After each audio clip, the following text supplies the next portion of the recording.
what's up, players? This is Hall of Famer Teddy Long, and right now we're getting ready to have a six-pack challenge match with Potsy on the big podcast show. Holla at a player.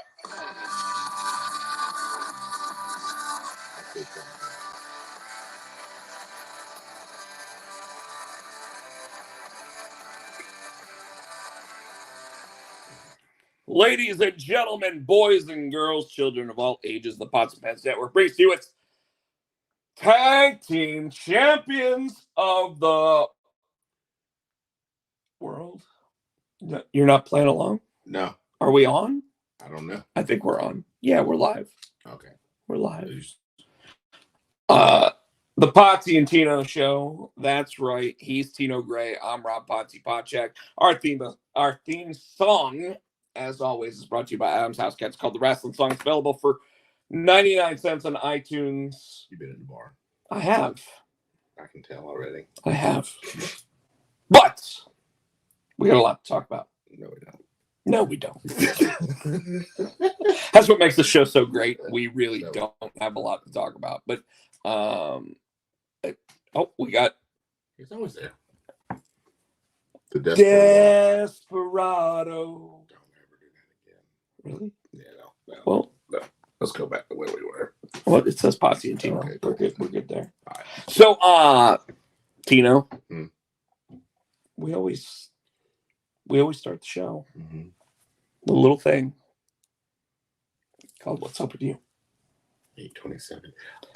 Tino's trying to say that I go for like 30 minutes with "What's Up with You," and sometimes I do because there's a lot going on. But we're gonna start with Tino. So go ahead.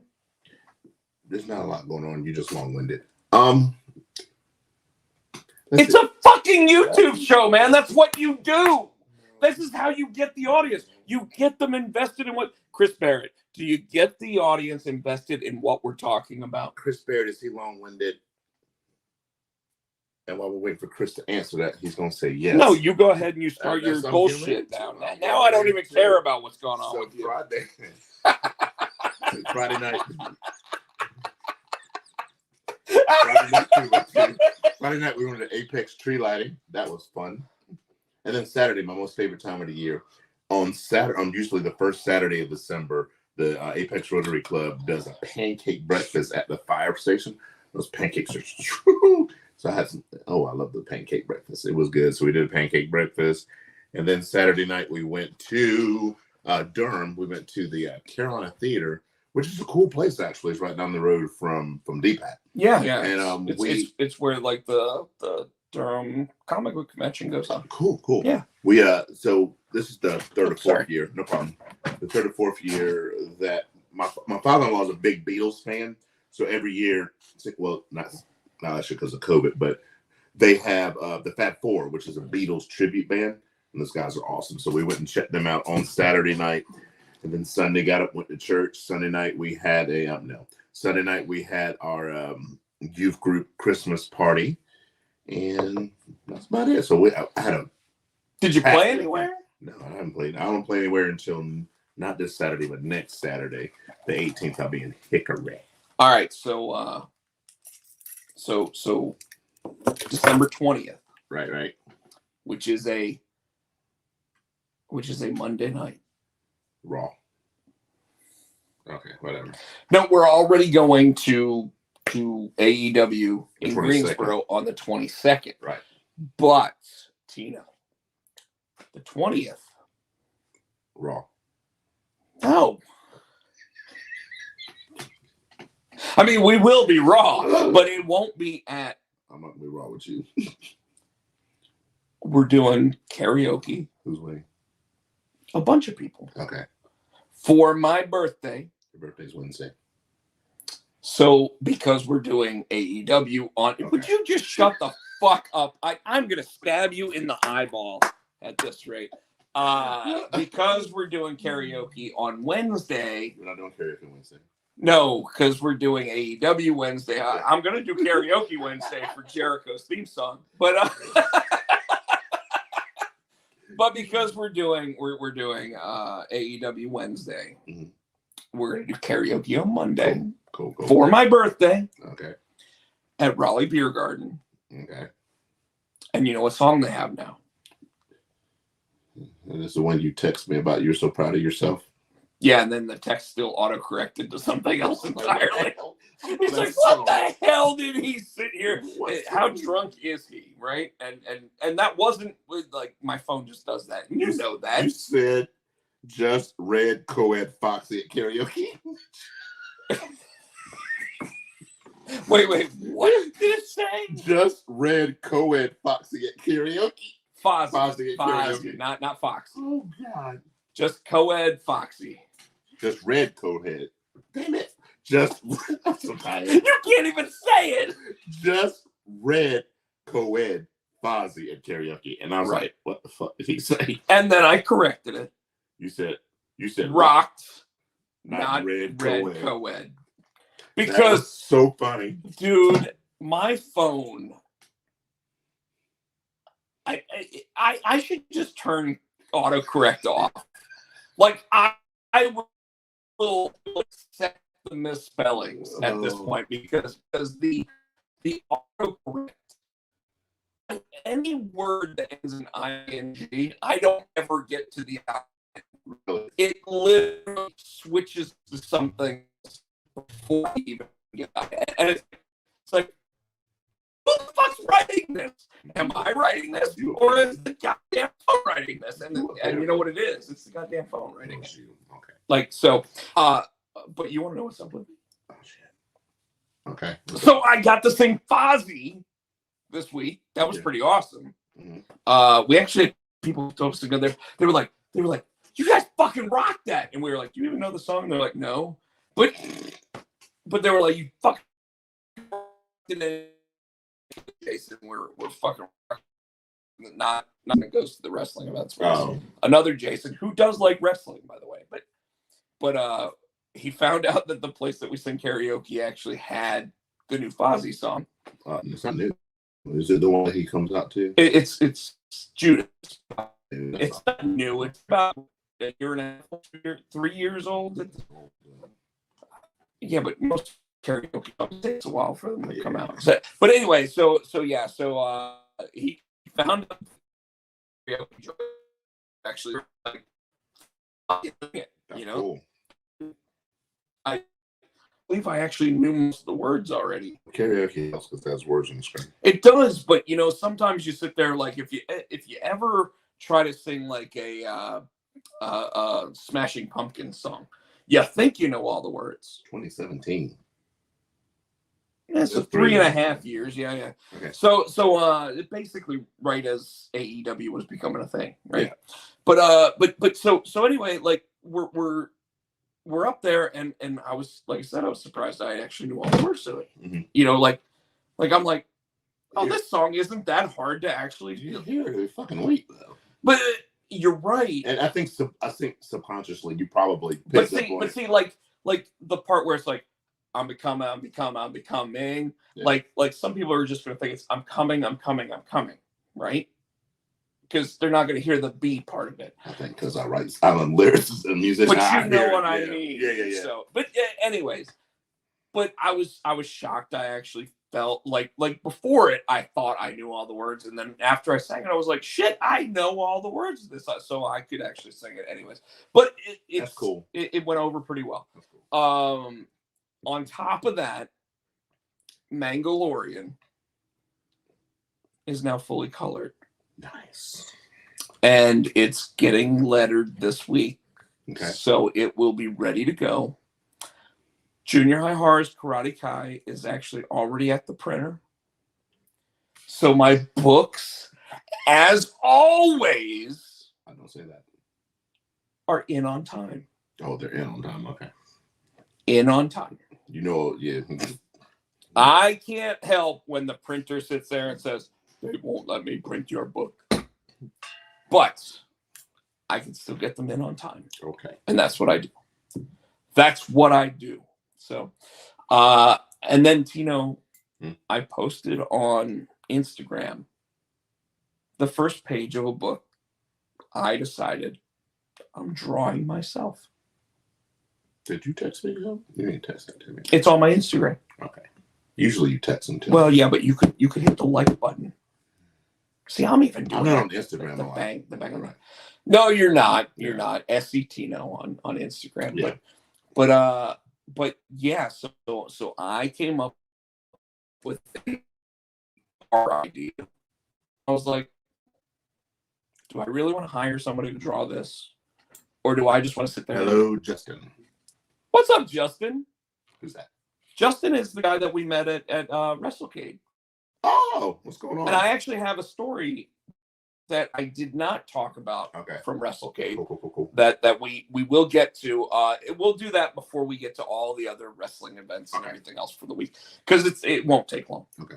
But yeah. So interestingly enough, now can you, because you put it on Instagram, can you discuss it? Like, what is it? So I will go ahead and tell everybody the name.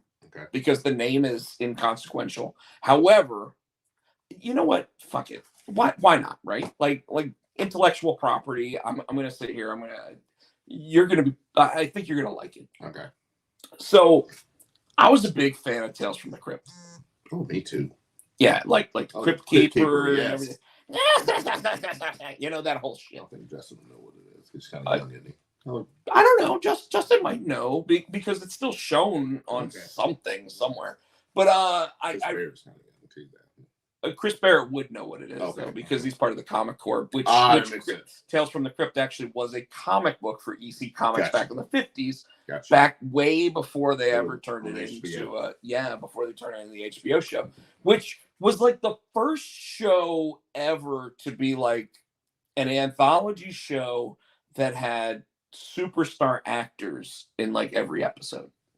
Oh, well, about the Twilight Zone back in the day, because they had, you know what I mean? I mean, but you're talking like the 50s, so you're talking like William Shatner. But you are the first ever. But like every episode had superstar actors, and I don't know if William Shatner was a superstar actor in the 50s or if he became a superstar actor after being in the Twilight Zone. Burgess Meredith was a well-known actor. When did Star Trek come out? In the 60s. So that would have been, it would have been after. Was Twilight Zone in the 50s? I thought it was black and white, dude. So it was probably in the 50s. Yeah. So, but Tales from the Crypt, I mean, like the other thing that it did was it allowed those actors to have their first attempt at like directing. Yeah. So like Arnold Schwarzenegger directed an episode, and this person directed an episode, this person directed, so and typically they were also in their episodes. Yes. So I love that idea. Mm-hmm. So here's my concept. What about in Anywhere America? And when I call Anywhere America, there's no, excuse me. For whatever reason, you pull off on exit 49. Okay. You pull off on exit 49, and before you know it, your cell phone doesn't work. You're almost out of gas. And you got to stop somewhere. Okay. Right? So every episode of Exit 49 is you randomly pull off on this one interstate exit. Okay. 49. And then the shit happens. Okay. So, folks, for those out there listening and watching the show, the idea is called Exit 49. Simply, right? However, that's the overall arcing thing for it. And then from there, it's single stories from different creators that will actually like have a story about this group of people drives off the road, and before you know it, shit happens. Now, this isn't going to be like a parody comedy, haha thing. Is it going to be horror? Oh yeah. Okay. Yeah. So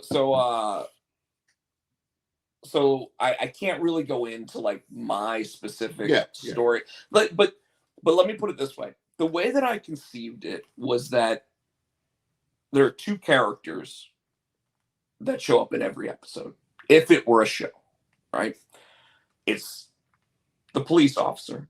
So the chief of police from the local area, and the creepy dude from the convenience store.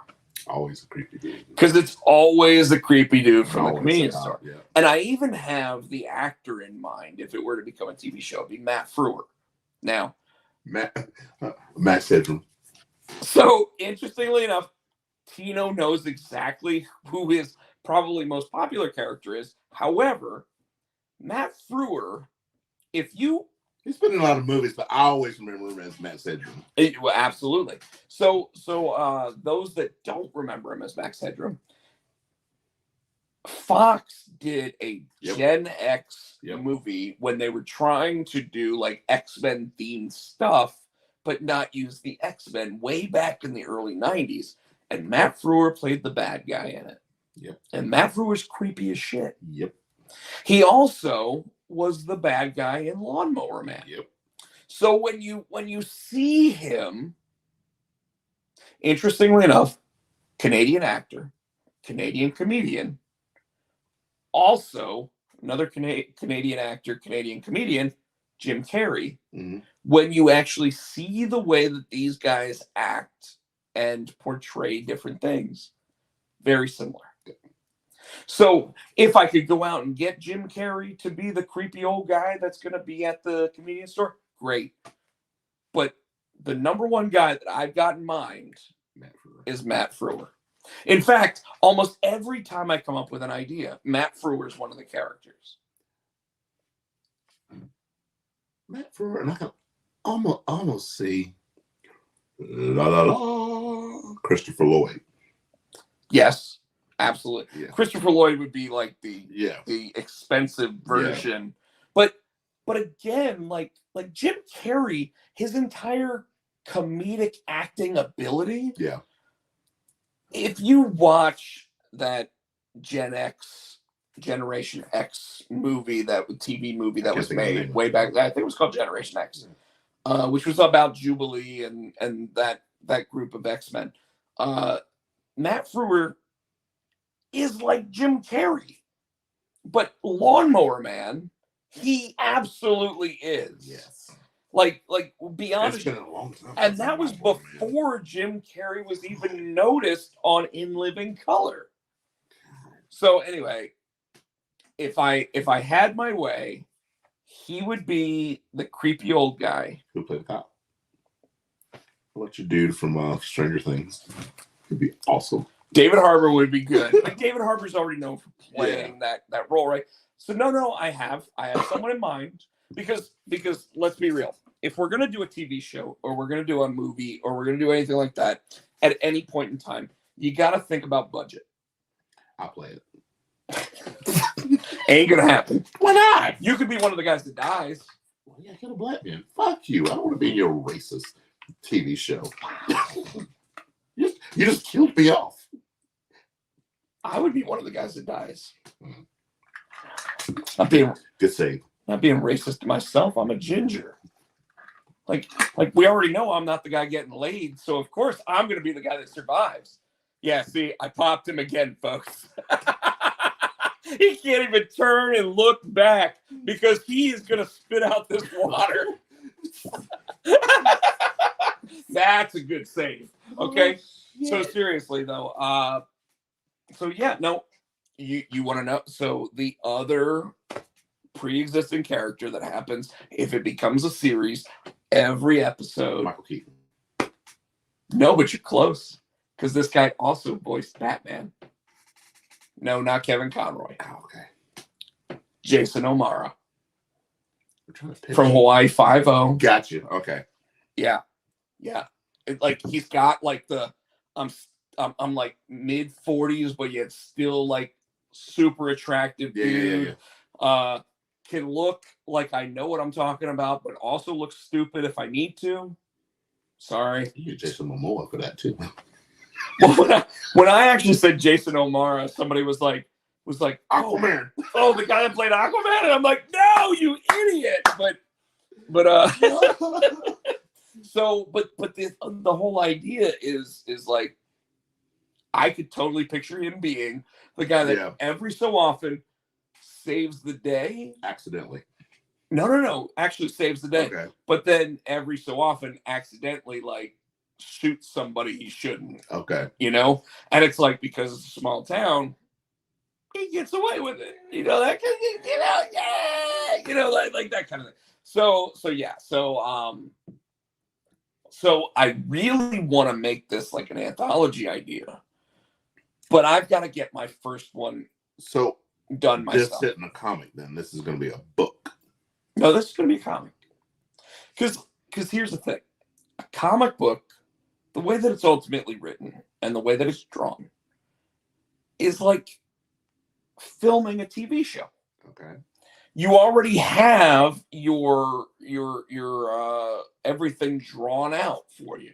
But so your storyboards are done. But when they come out in chapters, like you do a story, then like I do a story, then like Jason do something like that. So that could be like that. Or would you make like one big graphic novel? But even a comic book, like if I were to do 12 issues, I could have different people do a single issue. Okay. Yeah. And then you could make an entire season of TV shows from this. And trust me, dude, like I know that the concept is great. I know that the idea, I mean, even the name, Exit 49.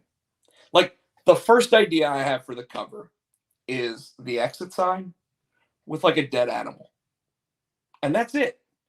And all that it is the exit driving off. Okay. And yet I still think that and okay, as a comic book person, when you're trying to sell your comic, you've got to have imagery that gets people to sit there and go, I'm going to buy that. Right. Like you literally will get one image and that's your cover. And you look at that one image and you go, I don't know what the fuck this is. Right. Right. Tell me that the idea of an exit sign off the side of the road, maybe there's blood on the exit sign next to the dead animal. I don't know. But the exit sign, dead animal, and then the pull off of the road. Like, you know that there's something there. Yeah. Yeah. You know? What's up, Michael? So worst case scenario there, you sit there and you make it so that the way that the animal died was, let's say it got shot or whatever. Well, you see the bullet hole in the exit sign and you see the blood on the exit sign as well. But either way, you're still sitting there going, I don't know what's here, but I know that there's something here. Something here, yeah. You know, and I want to read it now. So I've been contemplating this idea. I've been trying to put it together, everything else. And everybody I talked to is like, I like the name. That's a cool name. I like the concept. And I'm sitting there going, I just need to talk to a TV producer because this would be, I mean, hell, they do stuff like on CBS right now. They've got a show that's all about like murder or something, you know. And ABC just did one called How to Get Away with Murder, you know, and like everybody loves horror shit. What's that one that's on AMC? That damn Nosferatu? No, the one that's like Walking Dead. Walking Dead is it AMC? Well, AMC does Nosferatu. The horror show. Well, it's a horror. It's something horror. And it's like sees every year. I can't. Oh, you're talking about American Horror Story. Yes. So that's on FX. FX. I'm sorry. Yeah. And the cool concept about that, and this is where people like go, oh, Rob, when they hear the idea that I'm coming up with, and I'm sorry, I know that you wanted to push this to wrestling and everything. This is interesting. But like as people that know what that is, they're like, well, why don't you change those two characters around so they play different characters? Because in American Horror Story, the whole idea is that the same actors play different roles. I've never watched it, so I need to go check it out. And like Jessica Lange's in it and all this other, like, and they're creepy as fuck, right? But I'm like, no, that's not the point. The point is to make it original, right? Yes. So in originality, you would have like two characters that piece everything together in the same town. Yes. Even though you're not claiming it's anywhere specific, you're sitting there saying, when this group of 4 people pulls off the road and they have to stop for gas because they always fucking do, what happens? The old creepy guy sits there and goes, "You guys don't want to go down that road." And then all of a sudden, like, they go down that road anyway. And before you know it, someone ends up crazy. 3 of them end up dead. And 1 of them ends up crawling back to the convenience store. At the same time, cop shows up. Cop sits there and says, "Well, Billy, you warned them not to go down that road." You know, like some random bullshit or whatever. And then you tie it all together at the end because let's say one of the killings per every story, you don't have a reason. Like it doesn't fit in with all of the other killings. Every single story, there's one of those. So at the end of the season, there's an episode that ties everything back together. Fucking amazing. I got some shit kicking around in my head. To give to you. Don't give it to me. Write it yourself. Well, that's what I'm saying. Write it your fucking self because I'll tell you what. I love you, brother. But could you imagine if you became the comic book writer and not me? I'm gonna write it and then give it to you. Put in your books. What I'm saying, bitch.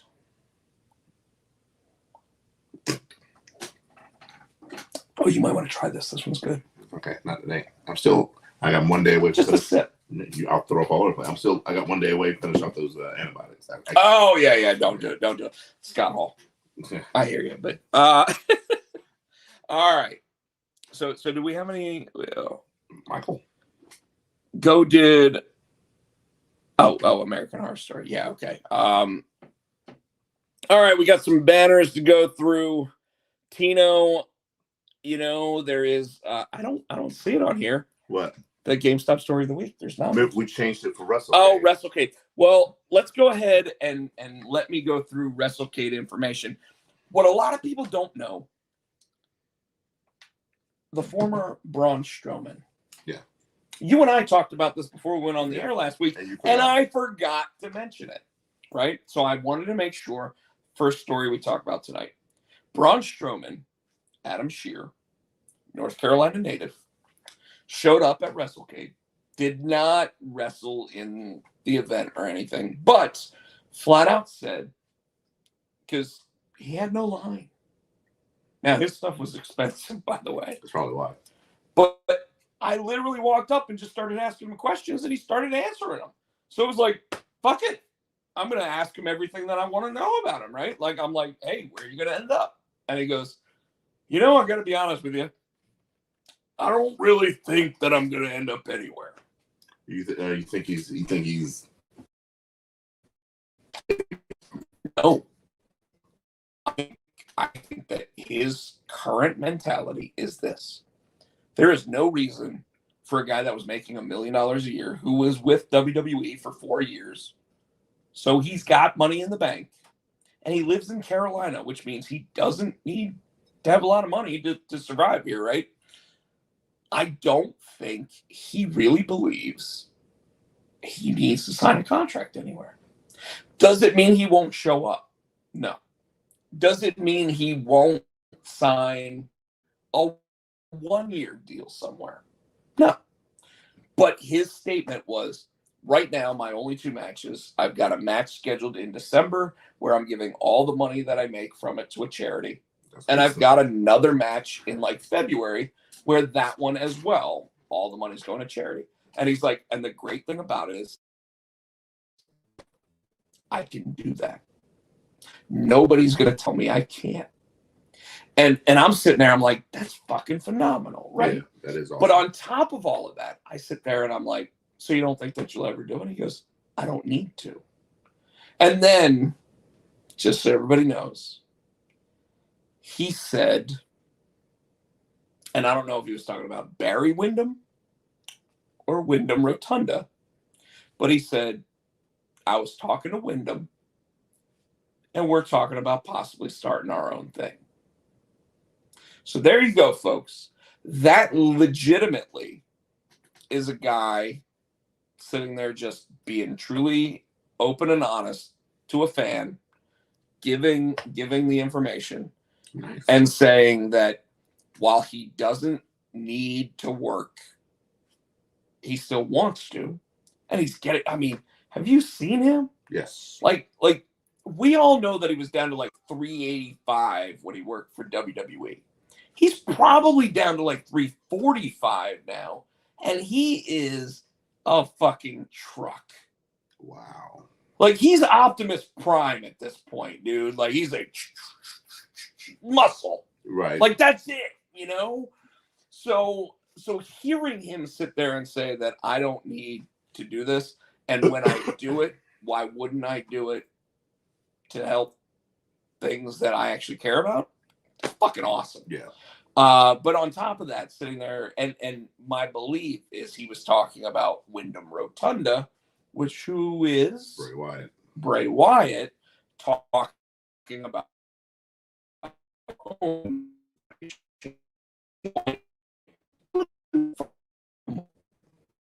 you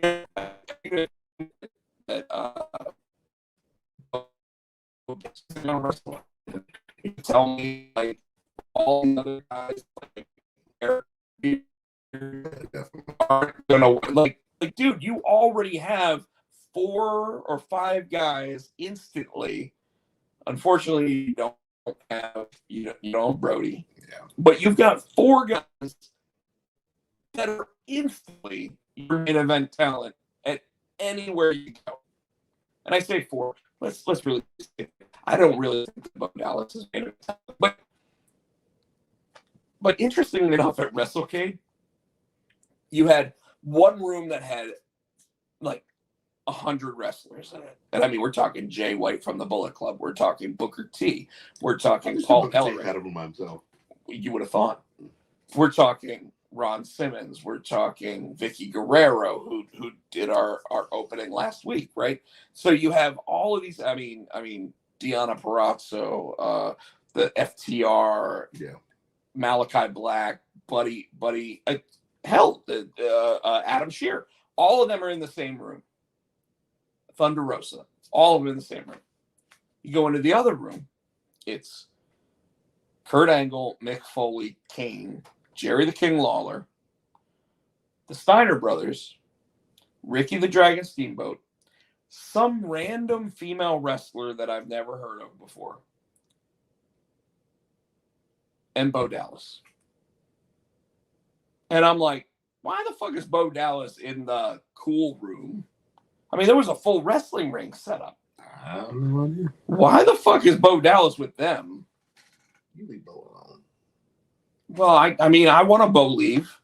Bo leave. David Ward, happy Tuesday. David Ward, how are you, my friends? He said he watched the Danhausen thing to see if he could see you in the crowd. Which Danhausen thing? Are we talking about the Danhausen at the meet and greet with Busted Open? Because I was sitting front row and I was the guy that actually had the Danhausen t-shirt. Yeah. So, and he's saying that don't forget Jonathan Gresham, he is starting his own promotion. Yes. And you know, I was listening to Busted Open today, and they were talking to Shane Taylor, who is going to be in one of the main matches of the final Ring of Honor pay-per-view. And I got to tell you, man, I don't know if you've ever heard this guy speak. Yes, I have. The guy is like a Harvard graduate. Yeah, it's amazing. And somewhere in his conversation, he started stuttering, and he apologized for it. He's like, and he's like, I'm sorry. So I wonder if he had to go through speech therapy or whatever, like throughout his career to get himself to. But I mean, like, speaking as literately as he did, I was like, oh, he's highly intelligent. I mean, I was blown away. But I hope Bray is part of the Winners Come. You know how they did that Winners Come, and then Sting was last year. I wonder if it'll be Bray this year. So Justin, who was standing in line waiting for Sting with us. Where's Lex in the room, I guess. Anyway. Oh, yes. Lex Luger was the other one in the room. I always forget Lex Luger, though. Because, I mean, like, anyways. Anyway, so go ahead. What were you saying about the... But yeah, the winner is coming. A lot of people think that it's going to be Bray. I don't know. I don't know if this is the time of year to sit there and continue throwing surprises in, And the reason why I say this, Tino, is because recently a lot of people are saying that AEW needs to slow down a little bit. Because if you just give a surprise every week, we expect a surprise every week. Yes. When you stop giving surprises, ratings go down, right? So is December, when people aren't watching TV anyway because they're hanging out with family and going and buying presents and doing all this other stuff, is it really the time of year to sit there and go, let's continue throwing surprises? They're also going on the road, though. I think they're trying to keep ticket sales up, too. I mean, I see what you're saying, but to keep ticket sales up. Bray is a big one. Yes. Right? So wouldn't you want to do that when you already know that you're going to draw eyes and attention? So a pay-per-view, right? So winter is coming. Yeah, maybe, whatever. The battle for the belts, which I don't know about you, I'm very upset by. Mm-hmm.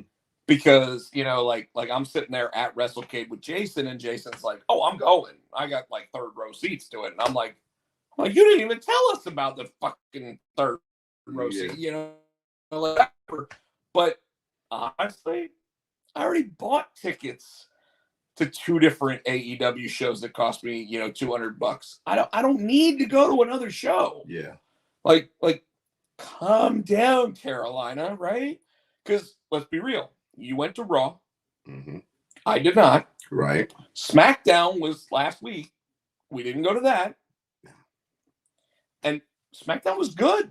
That was Sami Zayn winning the Black Friday Battle Royal. Right. Like if I'm gonna go and I'm gonna scream at the top of my lungs, that's something I want to scream at the top of my lungs for. And we're gonna talk about this Friday. Mm-hmm. When Sami Zayn actually went for the World Championship or the Universal Championship. But anyway, GameStop story of the week, real quick. All right. Not a funny one or anything like that. This week, 3 major people at GameStop, including the vice president of store operations. So the person in charge of weapons in stores left the company. Don't know. Interestingly enough, so the last 4 press conferences or when they gave their earnings. Yeah. So tomorrow is the earnings announcement. Okay. After the market closes. So they get another day of just in case, right? They're announcing their earnings after the market closes tomorrow. 3 major people, including the vice president of stores, have turned in their notice. They're leaving the company. And that means they know someone's like rats jumping off the ship. That's what it sounds like. Tomorrow, however, is the first time since Ryan Cohen, the guy that started Chewy, who bought big time into GameStop and then became the chairman of the board. Tomorrow is the first time that they've got announced, and I don't know if this is public knowledge or not. Sorry, folks. You can get us sued. There's a major press conference. Sue Rob. I had no idea. No, it's not a loss. Like, am I blowing? I'm not a shareholder, so I can legally say that and not be insider trading or anything. But so they're doing what more? They have a major press conference scheduled. I don't know if it's before. I don't know if it's after. I don't know. And all I can say is that, like, I know that Halo comes out tomorrow. Like, the single player for Halo Infinite comes out tomorrow at 1:00 Eastern for some reason. But so interestingly enough, like it's got me thinking, like, why would the vice president of store now? I'll also point out this guy, Mark Qualls. Mm-hmm. Okay. Mark Qualls is the last guy that I remember the name of from the original regime that I was there with. So Jason Cochran was the president of stores at the time this guy was coming up, right? And they did this thing at the managers conference where they did a survey because they knew we were already complaining about pay and everything. Like, managers aren't paid enough, and this isn't happening, and this isn't happening, whatever. So they took the survey answers, and at our conference, they actually sat on stage and ate crow. They were like, we know we're not paying you guys enough. We know we need to do something about that. We know that we need to do about this. And Mark Qualls was one of these guys on stage. He's the last one there from that stage visit. All these people have now left. When the new regime came in, that's when they sat there and said, all right, we know that they promised you guys better salaries.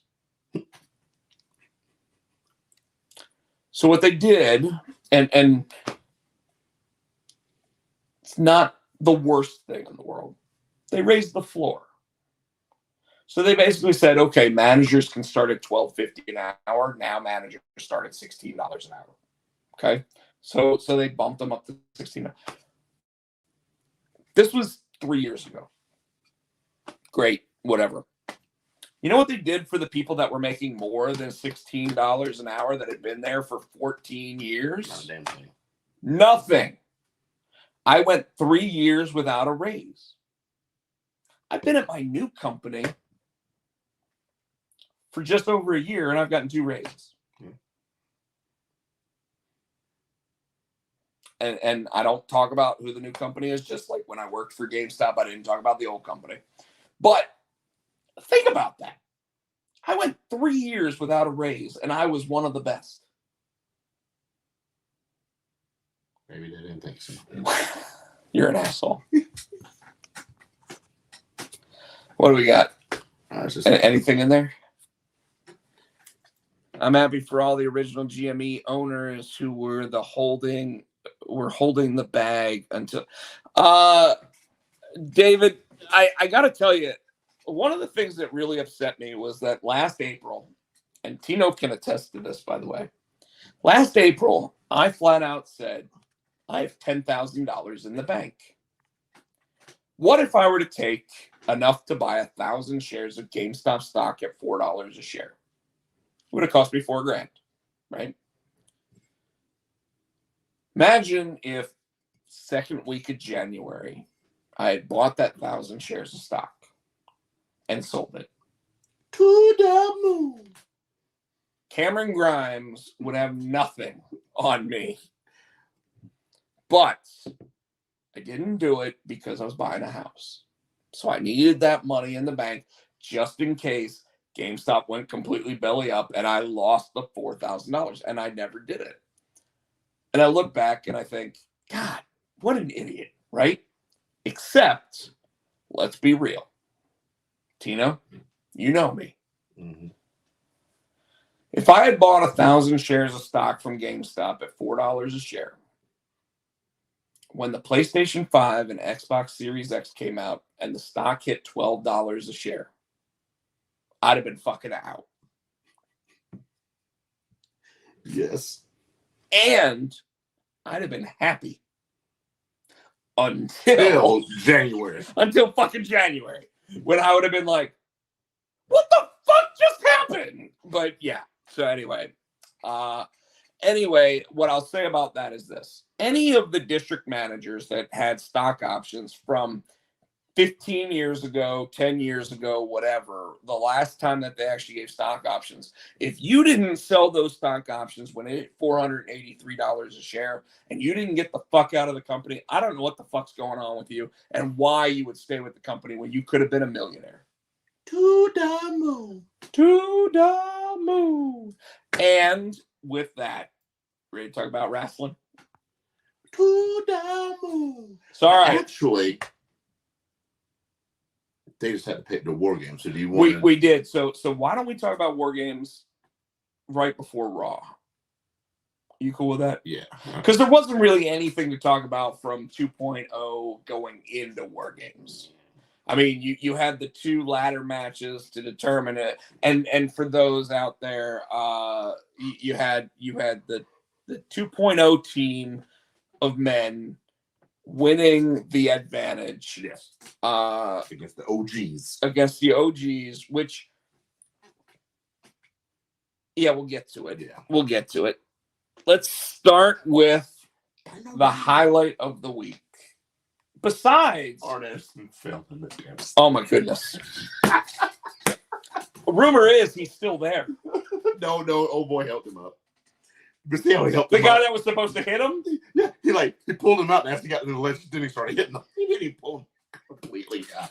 So I really want to talk about this match, by the way. So before we get to that, let's go ahead and talk about Was that Rampage? Or was that, No, that was Dynamite. I think that was Dynamite. Yeah. So all right. So knowing that Jim Ross is going to be out, yeah, Dynamite has decided to do this thing where they invite a wrestler to be part of the commentary team that isn't normally part of the commentary team. Adam Cole, baby. Well, I want to get to that, but I didn't want to start there. Okay. I wanted to start with, they start the night with Adam Page, the world champion, coming out and being part of this moment, right?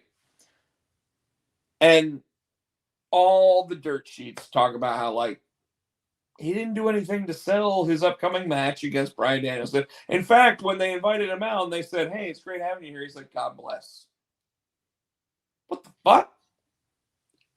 You leave him alone. Hold on.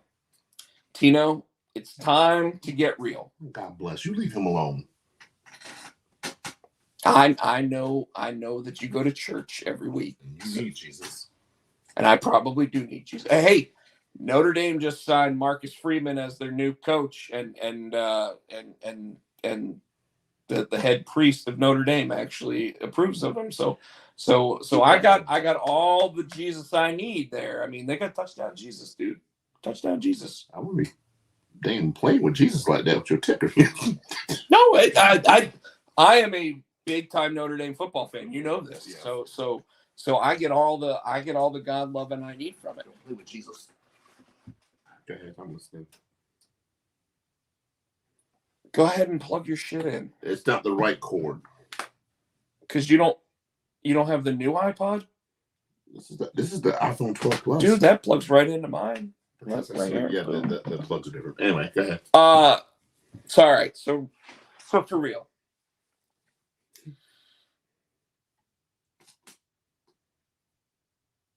What are they doing with Adam Page?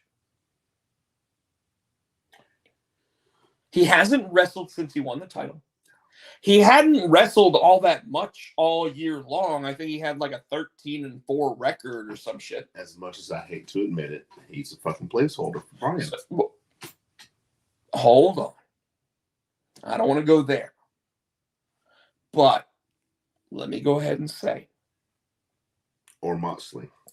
You don't build him for 2 years to go against Kenny Omega to not win the title and hold it for a while. But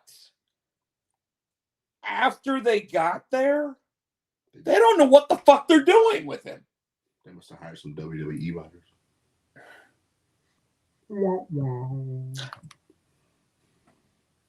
They immediately sit there and tell Bryan Danielson, hey, we need a heel to go against him, and we need a heater. We need somebody that's going to sit there and really, really get under the people's skin so they can buy into this guy. Right? And as much as I hate to admit it, I was like, they need to put the title on Hangman, but now it's on him, and he's just... You know what it is? I don't know if he's it. You know what it is? And I know that this is blasphemy to even talk about. He's Chris Benoit. He's a great wrestler in the ring. He has the fans behind him because they know what he's capable of doing when he gets inside those 4 ropes. But the problem that we run into is that he has no fucking personality at all.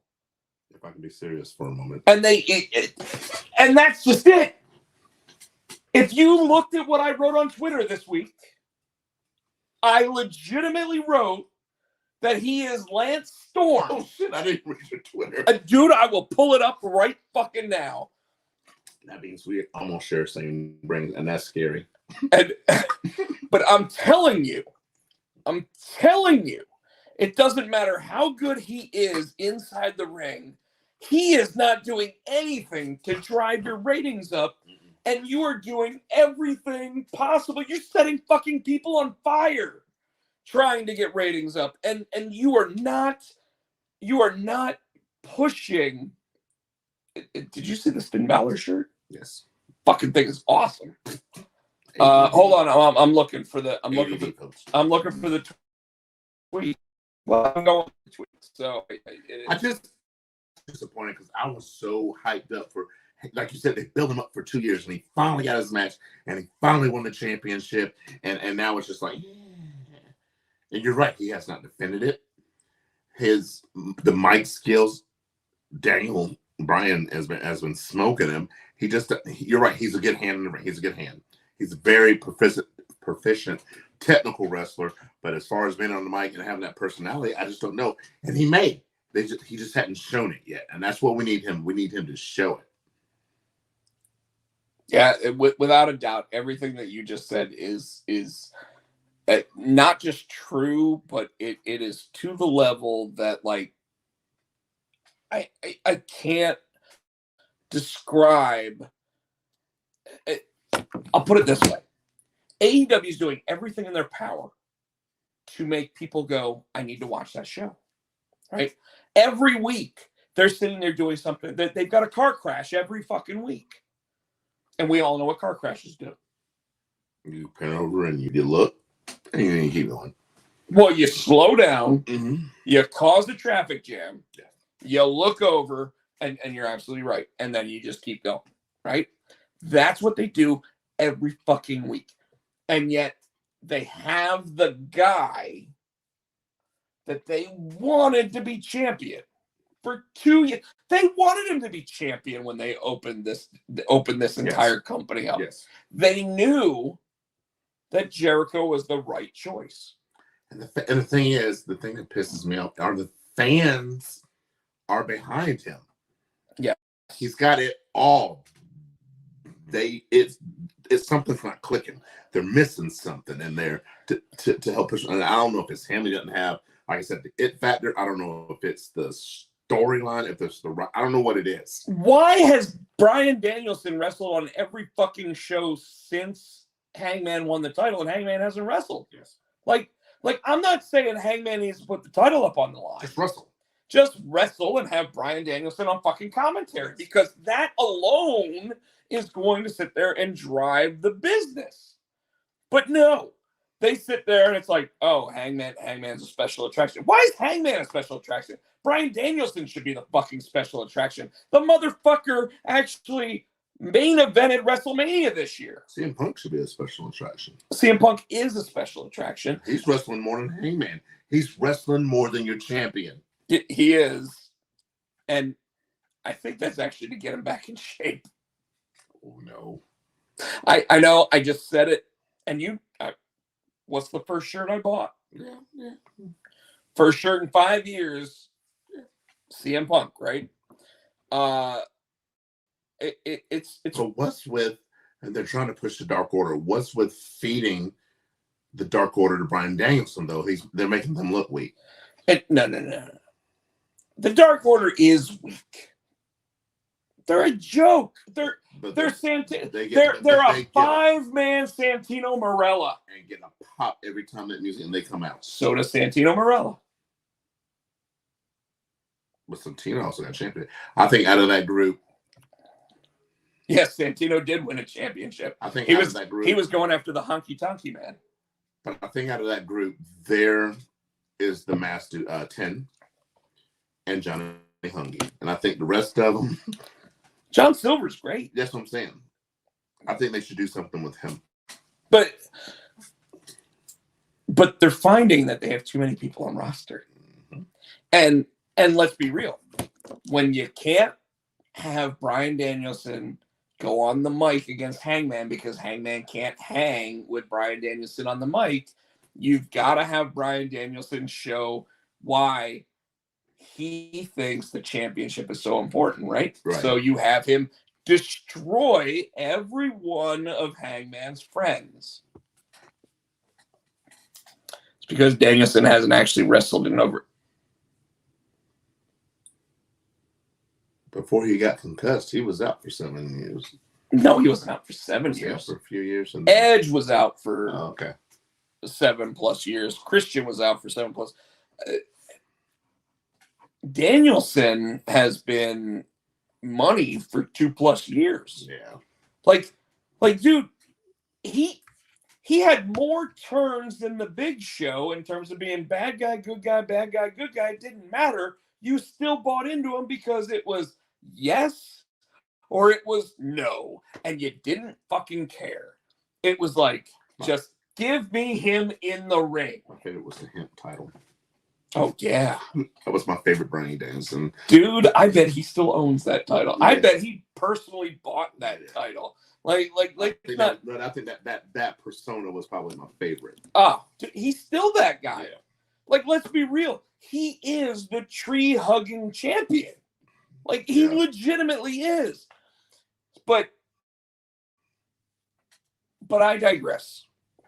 And I don't want to. I don't want to beat up on this too long. But did I ever tell you about the time I ever tried to join the Dark? Dude, we went to WrestleCade and there was applications to join the Dark Order.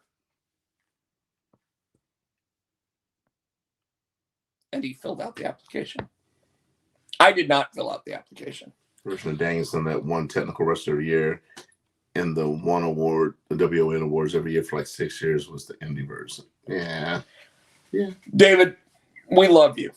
And you're absolutely right. But I can tell you, that version of Bryan Danielson would not be as over as this version of Bryan Danielson. He would have been, you know what? He'd have been a Hangman Page. Because that version of Bryan Danielson didn't know how to talk on the mic, didn't know how to sit there and draw an audience, didn't know how to get more than 2,000 people in the audience. And this guy has now main evented WrestleManias. Never like Danielson, never will. I love him. When he said he was the best in the world working for Ring of Honor, he was the best in the world. The fact that CM Punk and him wrestled at Over the Limit 2012, when him and I are now in the video game for WWE 13 because of it, I can tell you, the fact that CM Punk was claiming he was the best in the world and Bryan Danielson was wrestling him as Daniel Bryan was the best in the world at that moment. WWE didn't let him say it. WWE didn't let him show it. WWE actually made him join the Wyatt family as the garbage collector.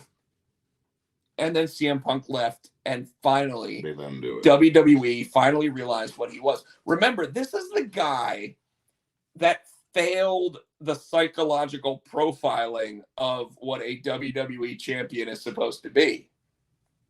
You will not be successful, is what he got told. And yet now, he is the most sought after pro wrestler in the world. WWE tried to do everything, including breaking their standard rule of not working with other promotions to keep him. Yep.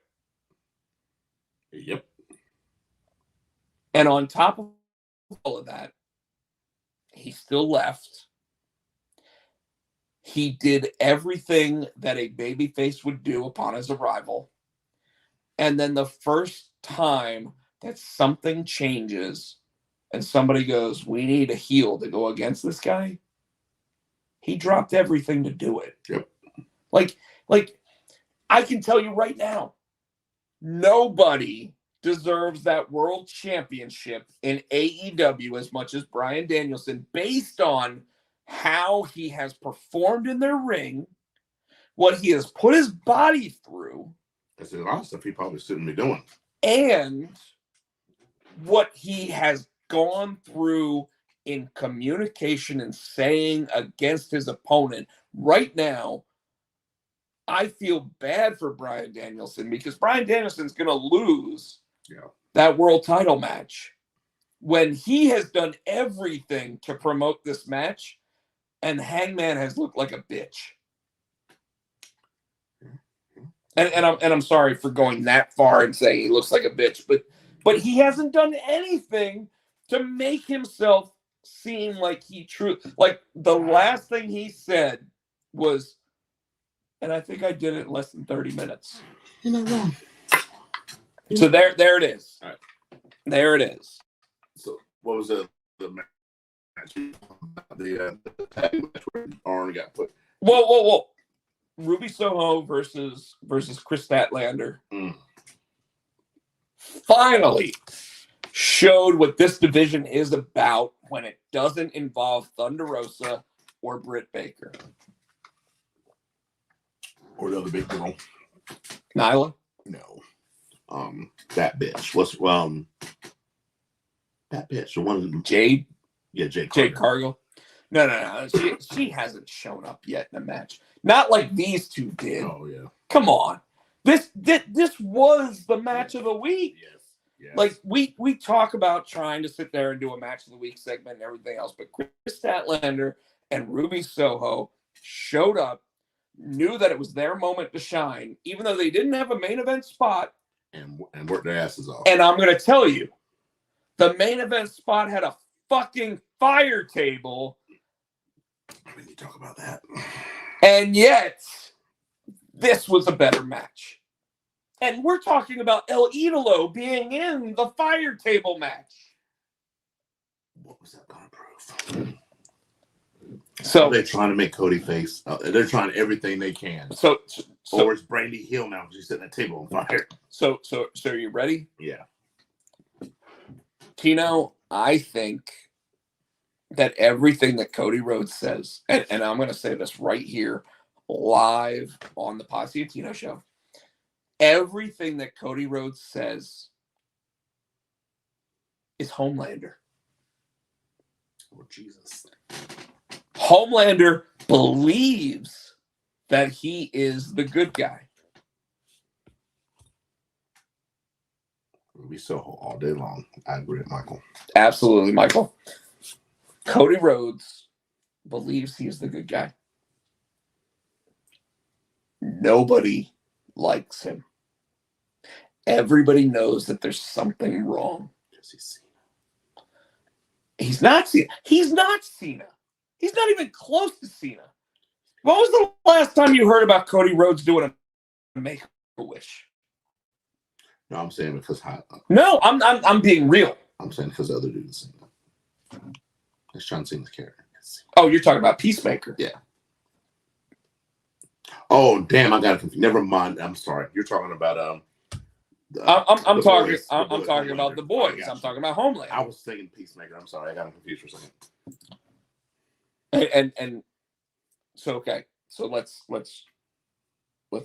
recalibrate here. Yeah.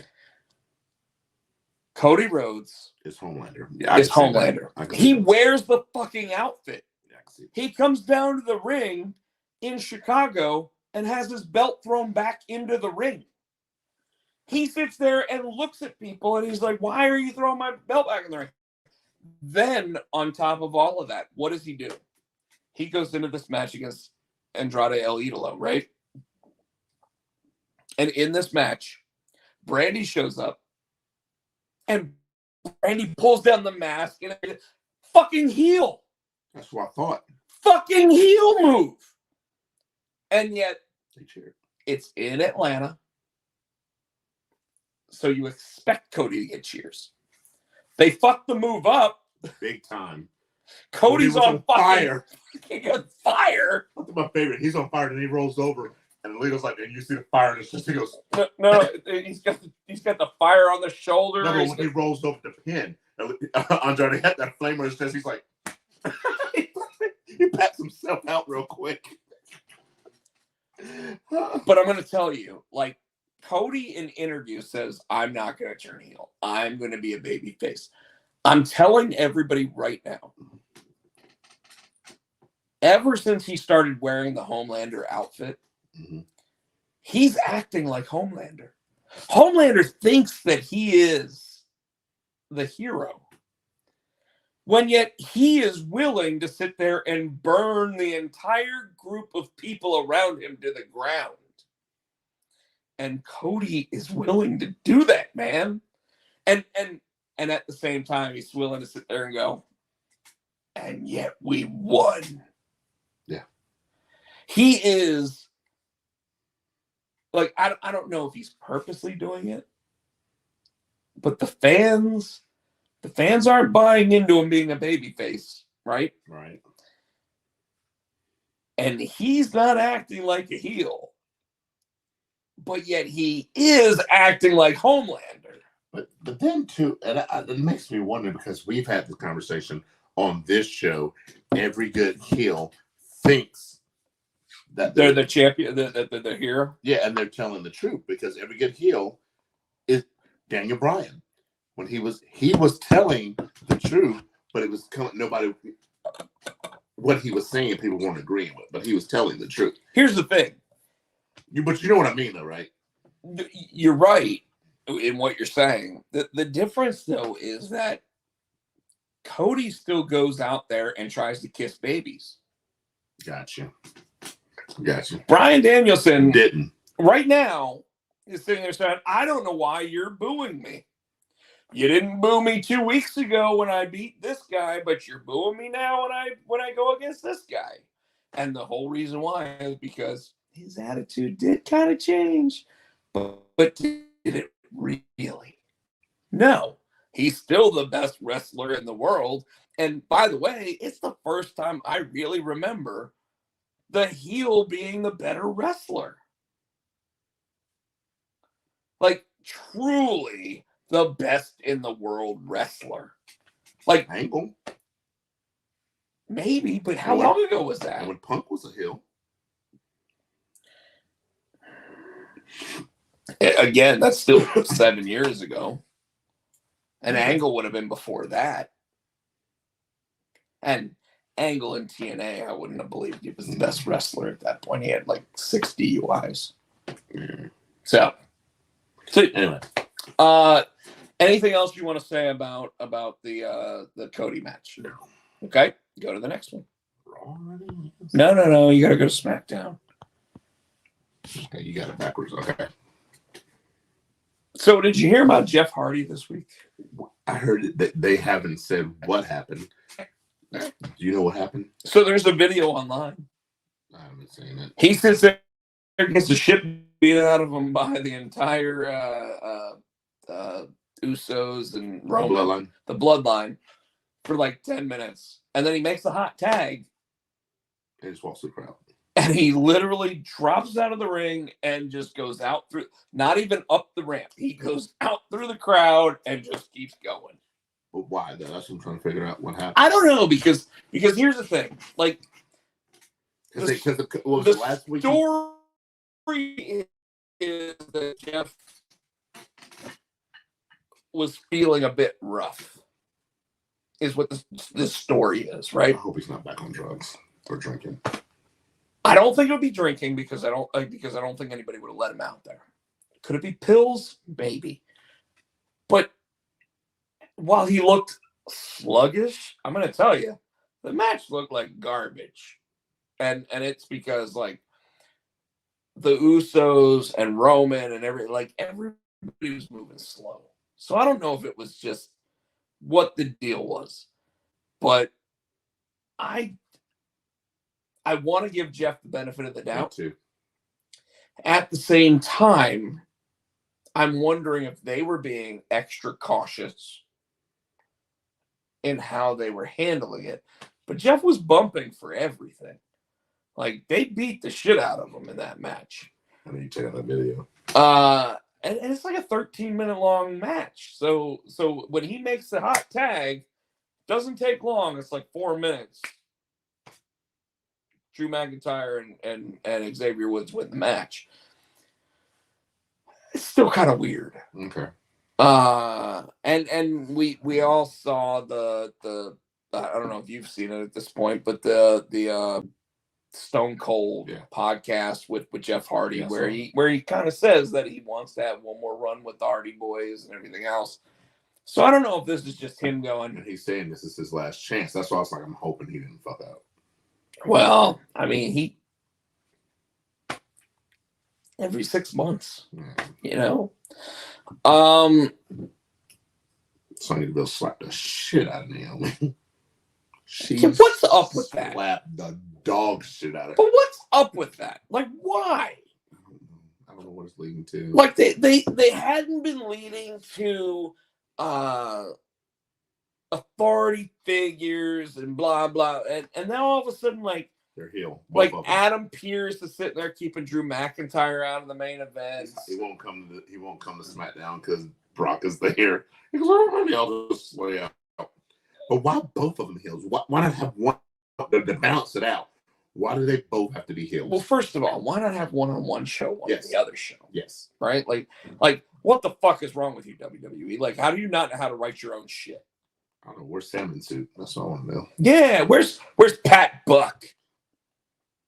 All right, we don't need to see Pat Buck. Like salmon pants. Salmon pants. Salmon. I don't think what else happened. Brock Lesnar opened the show. Sammy's dumbass came out there and interrupted Sammy him. comes down and interrupts him, and he's like, I hate to do this to you, but I don't know who the fuck you are. And Sammy's like, oh, I'm the number one contender. He's like, you? You're the number one? You? Really? You? Makes fun of him for like 10 minutes, and then he's like, you know what?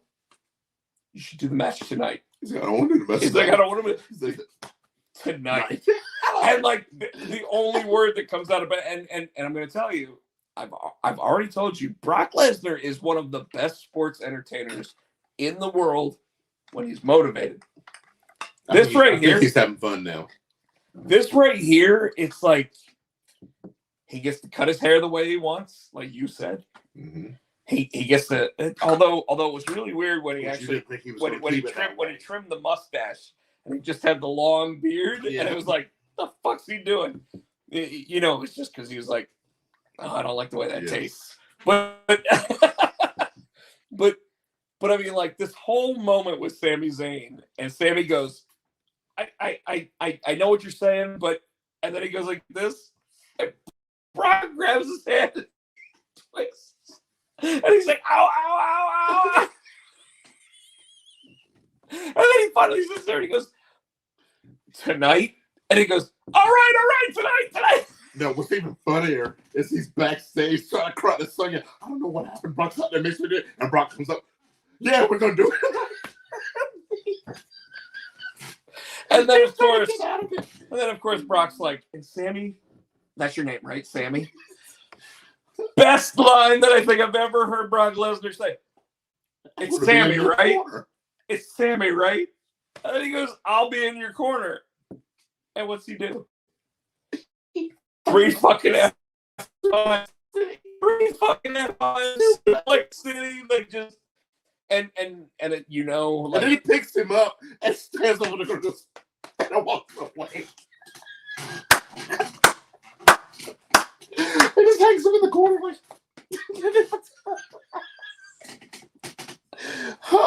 and all I can think to myself is this.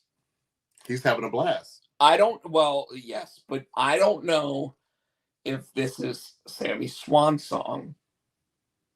And they're basically saying, we know you're one of the best we got, so we're going to put you in a prime spot. You're still going to lose. Or if this is their way of kind of saying, you're in a prime spot here. Like what? Where else are you going to go and get this? Yeah, I mean, because on SmackDown, he's getting 2 million plus viewers a week watching him.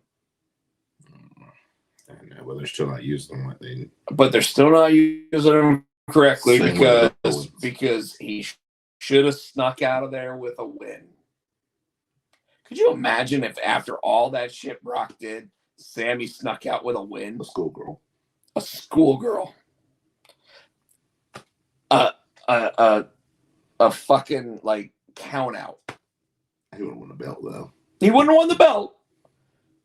But Sami Zayn, for the rest of his career, would be sitting there saying, I beat Roman Reigns when nobody else has in a year and a half. That's true. And by the way, would that have done anything to hurt Roman? No, it would have enhanced him. Yeah. What else? Yeah, I don't really have anything else from SmackDown. So let's go to the next show. I don't even remember Rampage. What happened? That's the one where Pat had to go with Zero Mero.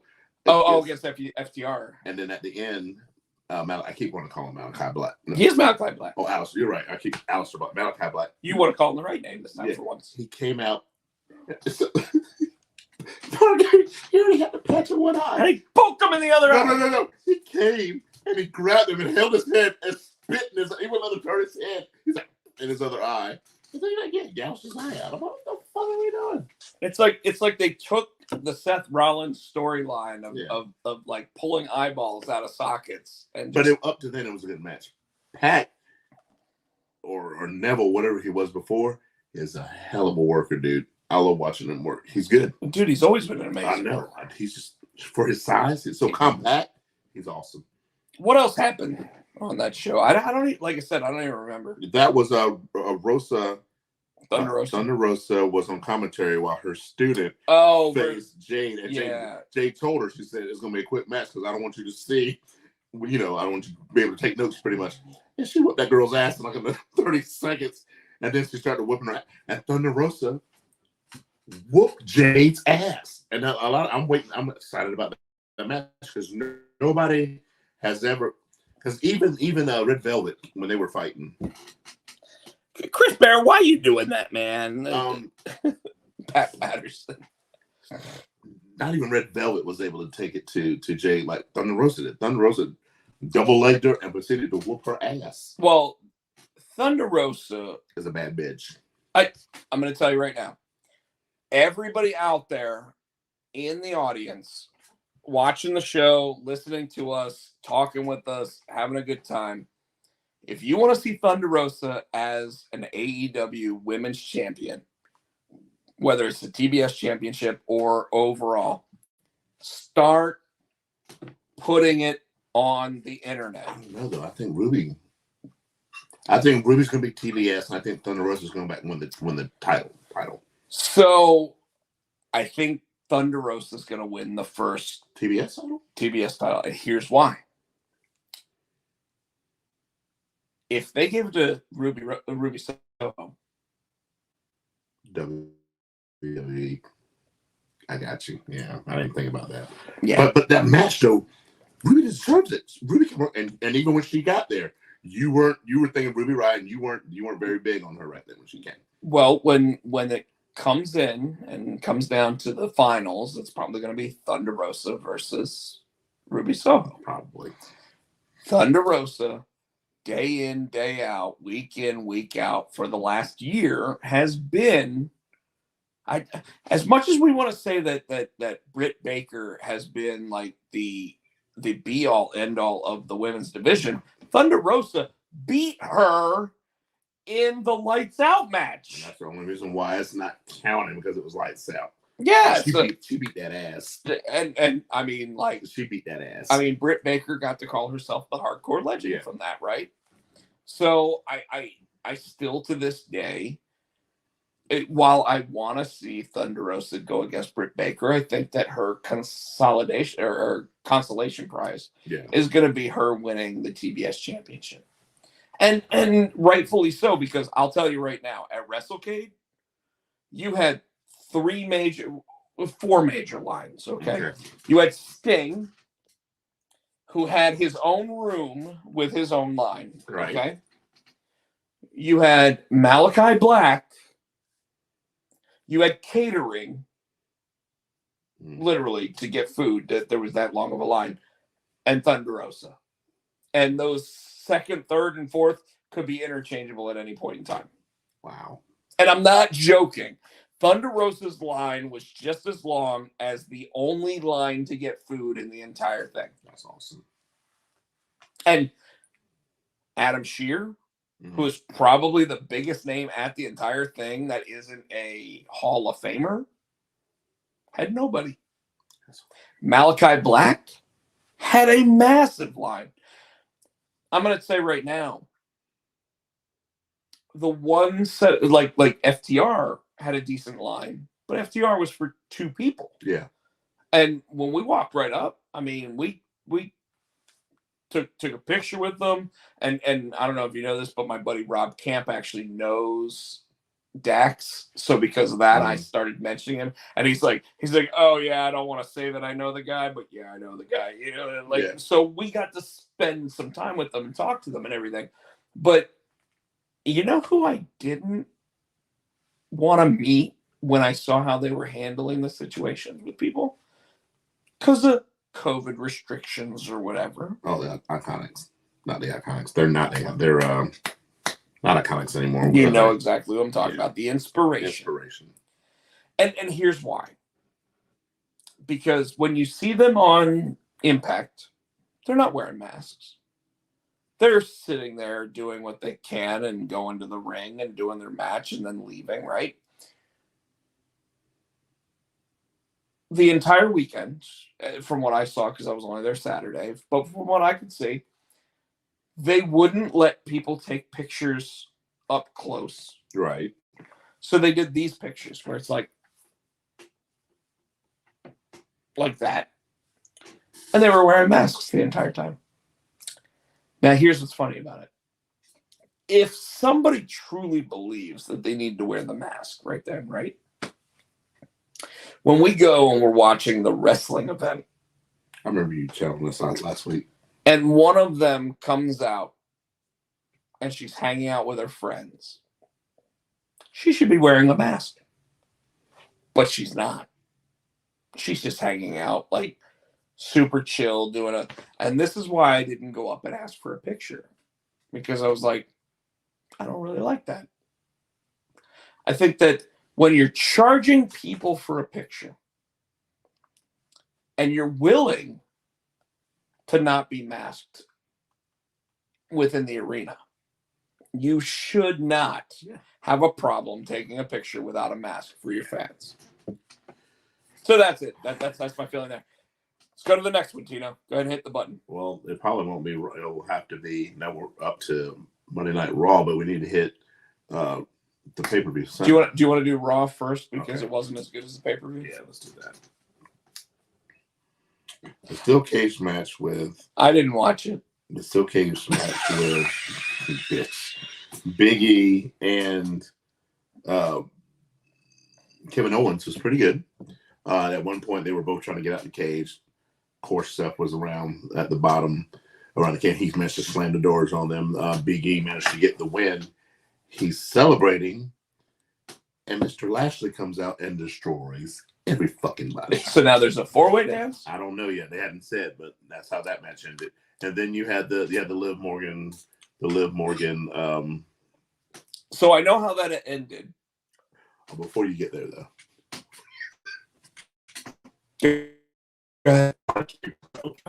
So RK Bro had the hair, the RK Brodement, and they're trying to get the number 1 contender. So they had like 4 teams go against each other, and Riddle had the sports jacket. This WWE had his earpiece in because he's gonna sit on commentator, and he had a jacket for Randy, and he put it. Did he pull the sleeves off? Randy's like, I want you to know there's no way in hell I'm putting that jacket on. Randy keeps a straight face, and he's like, no, Randy, come on. Even the people want you to put the jacket on. And then you hear, Randy, and he goes, you're telling me that the people in the arena want me to put this jacket on? And the crowd pops. He goes, you know what? And he put the jacket on, and they go sit ringside, and they're doing commentary. And so I forget who the match. Oh, it was AJ and Omos against the Street Profits. Right. Street Profits win because Omos tags in AJ before he does the thing, and he ends up getting counted out. So and they're teasing an AJ Omos breakup. Thank God. So Omos is walking around. AJ is sitting there. He's just sitting there. He's all, and here comes fucking Here comes fucking what? Here comes Riddle. Wait. I gotta break his story. It looks like almost and AJ are gonna break up. He said, "You got anything to say about that?" He goes, "Really? I thought you was asking me, really? Is this what you're doing? Is this what you're doing?" He goes, "Yeah." He goes, "Hey, Randy, do you have any questions for AJ about the almost breakup?" And Randy's just sitting there the whole time, straight face. He picks up a microphone. Nope. He put the microphone back down. I'm glad I didn't watch this. You're making this actually even better. He just sitting straight face. Nope. And he put the mic back down and kind of walked away. Sorry. So who won? Who won this? The Bronament. So it was Bronament. How do you say it? It was Bro and then Norman. I forget the other two teams. God. And so they're gonna they'll probably finish it next week. But I can't remember the other two teams. I only remember that one because it was so fucking hilarious. But and then I bet one of them was the Dirty Dogs. No. They pre-open challenge. And Danny Priest beat him and was celebrating, and he got super kicked in the mouth by Dolph Ziggler. Sorry, so the other big thing from Raw. We already know that Liv Morgan lost, right? And you don't build it like that up to have her fucking lose. I'm sorry. You know what they did? They even did like 14 years to the day in Charlotte. Lita against Trish. I know. You see that? They showed a picture of a text that Trish sent to and said, "This time the blonde wins." Because remember, it was blonde against redhead. This year was blonde against redhead. They build it up and build it up and build it up. But there was one other thing that happened. There was one other thing that happened on Raw. What? Shit, now I forgot it.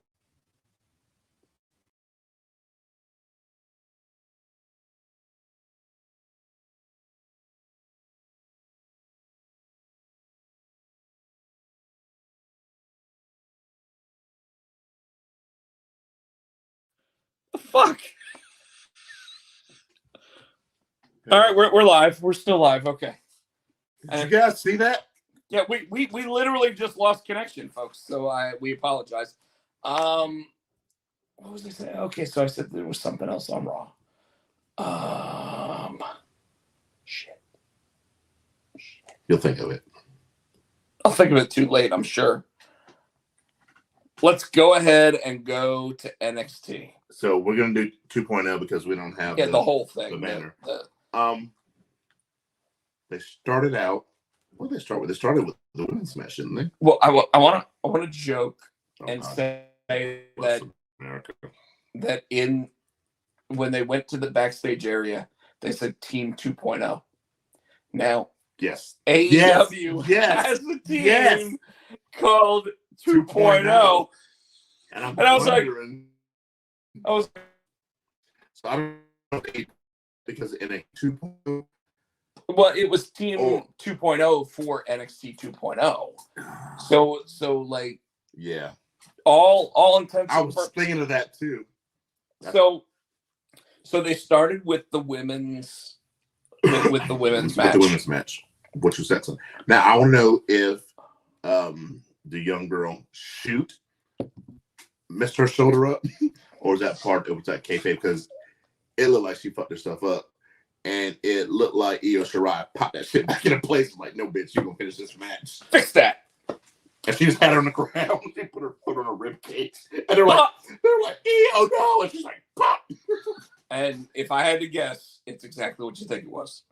Because I guess she was supposed to win the match. So I guess they had to keep her in there. I'm going to say right now, even before we really talk about matches or anything else, this was the best pay-per-view WWE has done since SummerSlam? No. Since a black and gold pay-per-view. And when I say black and gold, obviously I'm talking about the original NXT pay-per-views. Yeah. So the fact that you know that they were graduating the 2.0 class during this.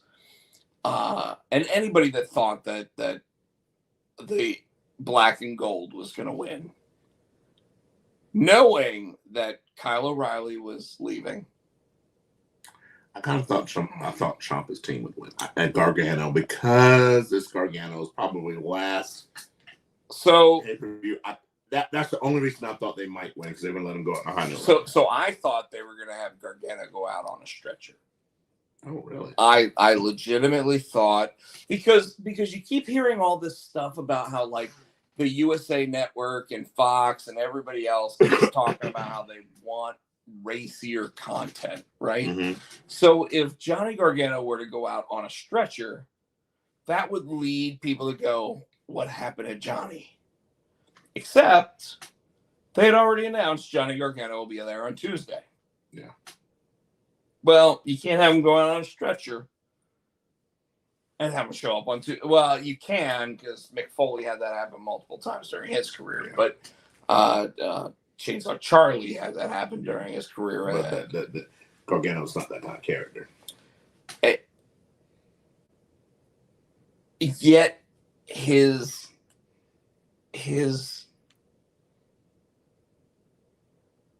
I'm trying to think of the word for it. His Persona? Maybe his persona is to the level of what a Cactus Jack was. So his legend maybe is his legend is to that level, especially when you saw, like, I don't know if you looked at his Twitter, but his Twitter showed that his trunks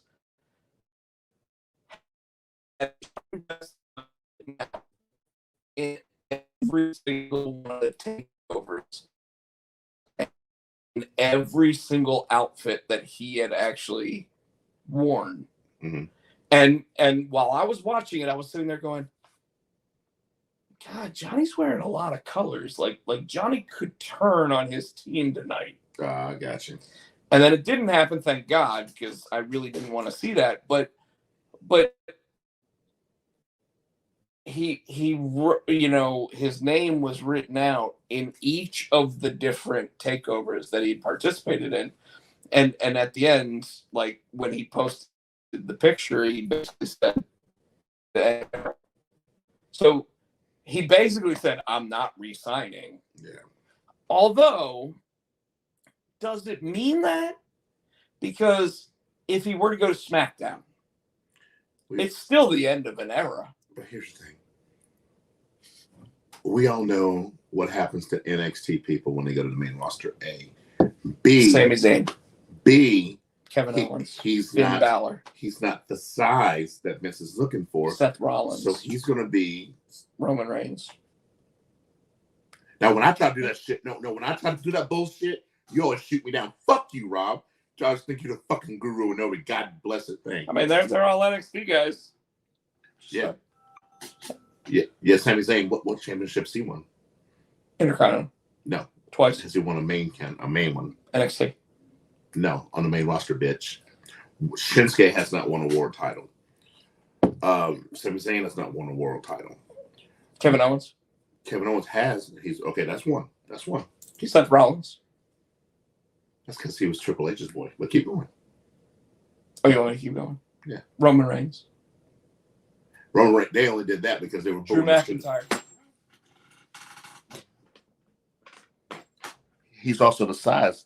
Him and Bobby Roman. Lashley. Him and Lashley. Okay, the size that means like they're fucking. Sorry, buddy. I'm answering your question. Good night, folks. The show's over. We're not done. I am. We're not done because we're going to talk about this War Games. You're not. I am. I said a goddamn word. I said no. You told me to do that, and I just did it. Cameron Grimes. I know you want to talk about it. Go ahead. You want to talk about it. To the moon. Don't do it for me. Do it for the people. Your fans too, man. You really want to sit here and not get any? Really? Get out. Get out. I'll talk about Cameron Grimes. To the moon. There you go. You know good and hell well they want to shave him. They want to shave him. They already trimmed his hair. No, they weren't going to shave him bald. I would have. You would not shave Captain Caveman. I would have left the beard. Goddamn right I would have. And I'd have had him come out and be like, dude, I'd have had him look like a fucking moon. Damn right I would have. That match, though, It was a good match. It could have gone either way, though. But it was a good match. Yes, it was. A good I match. loved when he woke up in the middle of getting his head shaved. What the fuck? I don't understand how he was out. I mean, he stomped him on the chest. Oh, and you're going to put him in the chair and you don't feel your head getting shaved. How do they not have Cameron Grimes using the $1 Million Dream? I think that was just a gimmick thing. Yeah, but I don't think they were, because they knew Ted DiBiase wasn't going to be around that long. But it doesn't matter at this point. Why not gift him the move? Because for some reason they like that cave that Stompy does. Well, that's fine. How many people have a submission and an actual end move? Bryan Danielson, CM Punk. They're in AEW now. Just shut up. Fans still remember, Let's man. see. God, what they were? So Charlotte. I thought that it was Kyle O'Reilly to turn heel the way everybody made it seem. No, damn, Captain Caveman fucking turned heel. And how did his big ass think he's gonna sneak up on Kyle O'Reilly? dude. And so at the pay-per-view, he sits there, he holds Kyle O'Reilly's hand up. They lost. Yeah. But he holds his hand up. And he kind of steps behind him. And he steps behind him. And Kyle O'Reilly's like, oh man, I'm still trying to get my head together. And then the motherfucker tries to charge him with that giant cranium. This Cro-Magnum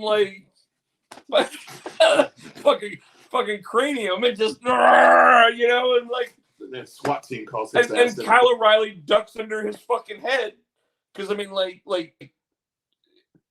because the dude couldn't stop. The momentum was. He couldn't stop and stand back up. But then Kyle O'Reilly immediately turns around and does crotch chops and does the UE symbol. And I'm sitting there. And are you DX or are you Undisputed? What are you doing? No. I was down with all of it. He was basically saying, I'm Shawn Michaels' boy. I'm Triple H's boy. And I'm UE. And he said, this is forever. That motherfucker's going to AEW. Goddamn right he He's is. going to AEW. Tomorrow. I don't know if it's tomorrow. Because Dude. when their contracts end, they don't have the 90 days. So if they get, when does the 90-day calls kick in? So if his contract is if they done, get released, it's 90 days. 90 days. But if he just rides out his contract, doesn't resign, then he's free the next day. Oh shit. Because look at it. Adam Cole finished against Kyle O'Reilly, and then immediately, 4 days later, showed up on. Oh, we getting ready to get, was it Red Dragon? No, was it Red? Him and Bobby Fish? Dude, I wouldn't even say we're getting Red Dragon. I think we're gonna have him show up. He's gonna look Adam Cole in the eyes, and you're gonna think that the two of them are gonna start throwing fists. Bobby Fish is gonna come out. You know what they're fucking gonna do? But hold on. I think this is what they're gonna do. They're gonna have Bobby Fish come out, separate the two of them, and he's gonna be like, "You over here, you over here," and then they're gonna get right back up in each other's face. They're gonna be jammering back and forth at each other, and then they're gonna hug, and then they're gonna be like, "Adam Cole, baby!" I think it's gonna be them against the Elite. Well, you already saw that they're leading to that. With Kenny saying, "I'm talking to you." I wasn't talking to you. I'm talking to them. Oh shit!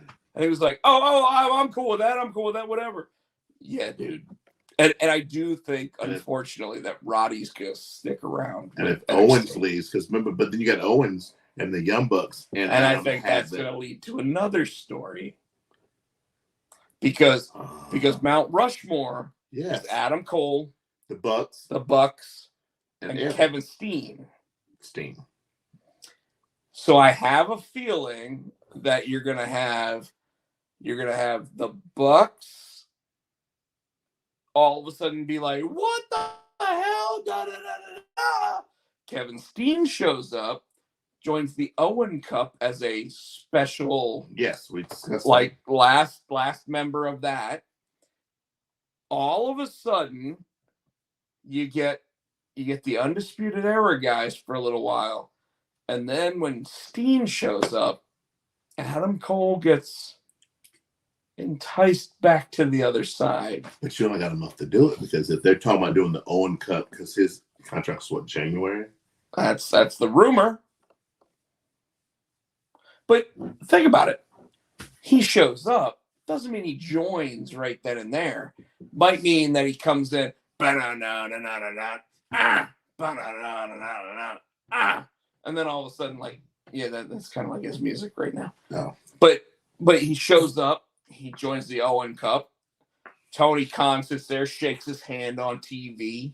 He sits there and he's like, as a big Owen Hart fan, I'm going to sit here. I'm going to win this because it means more to me than being at WrestleMania this year.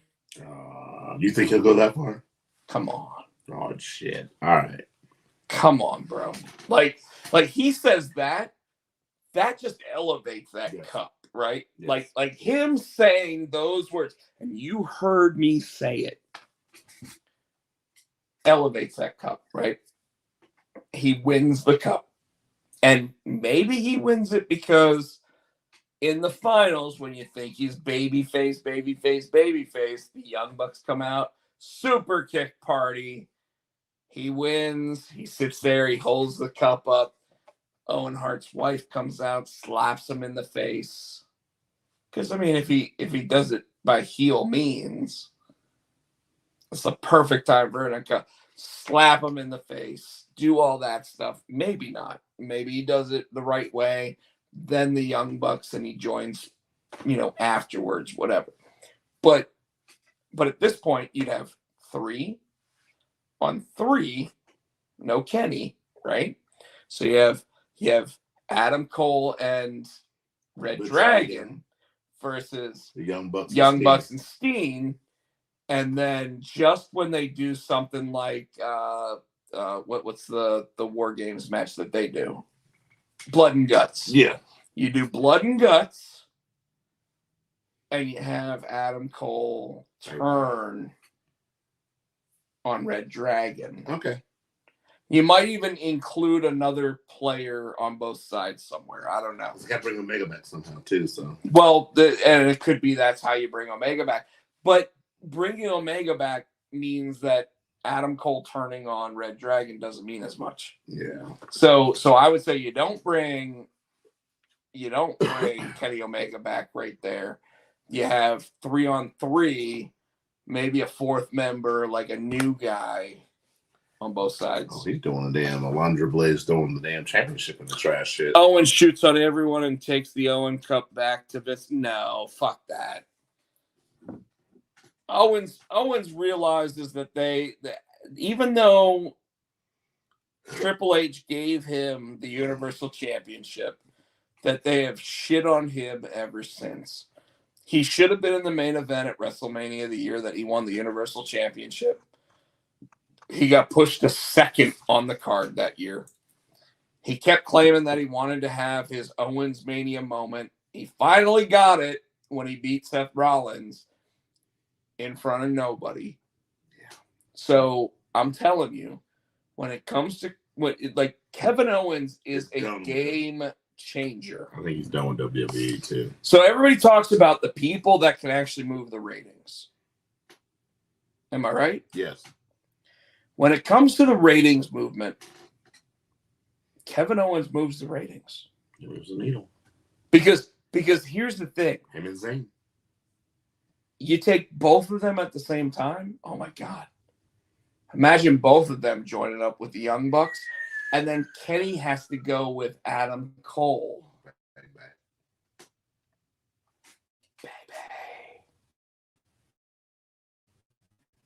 Because suddenly he's like, Kenny comes back and he's like, what are you guys doing with these two guys? I thought you weren't here. We need to do something.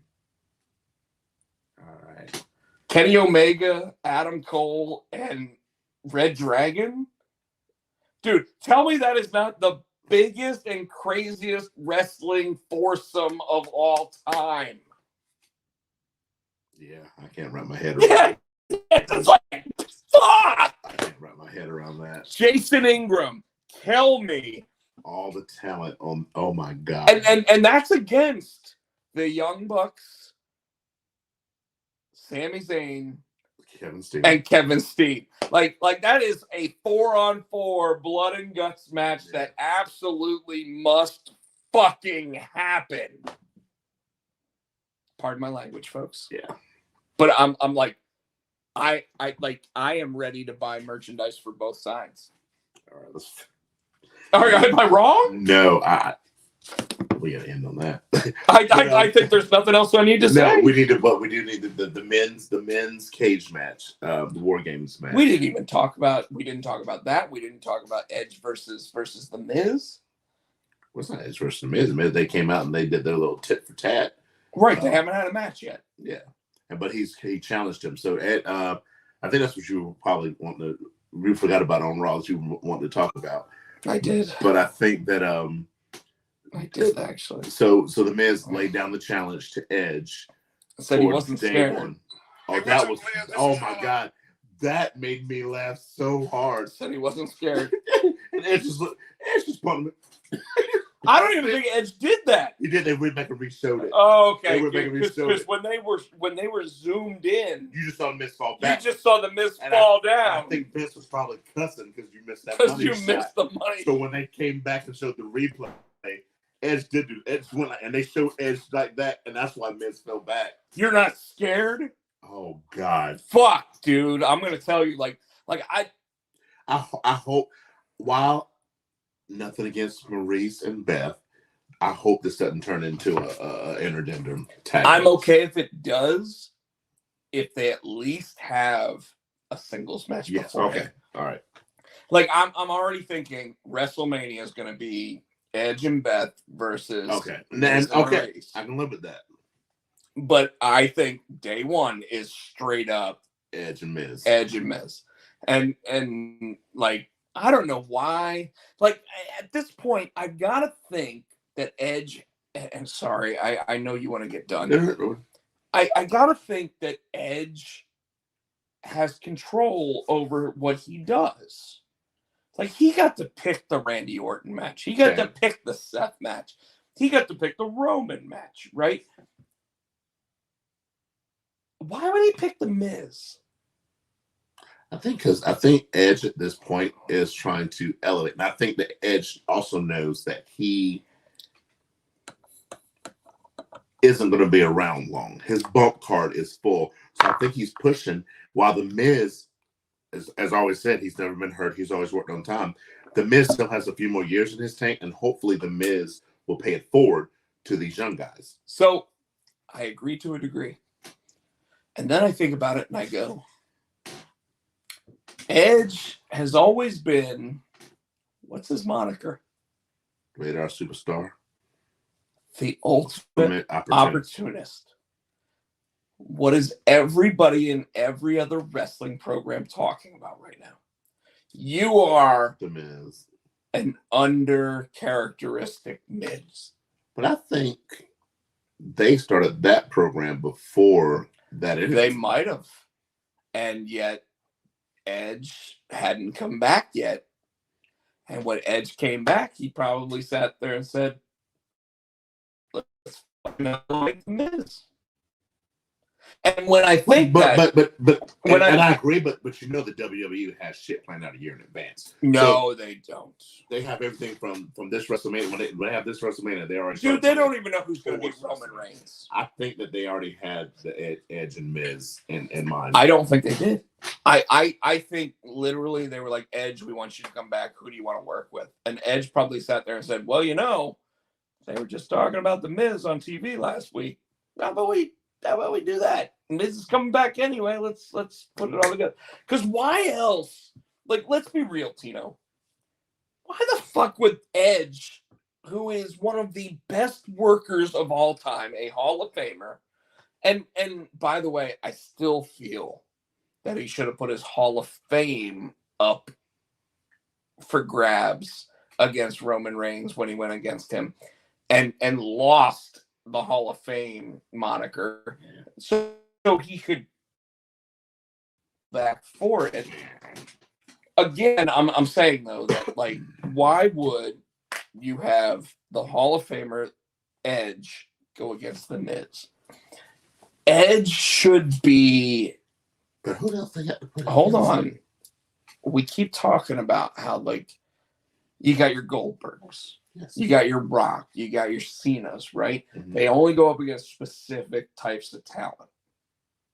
Right now, would The Rock go up against the Miz?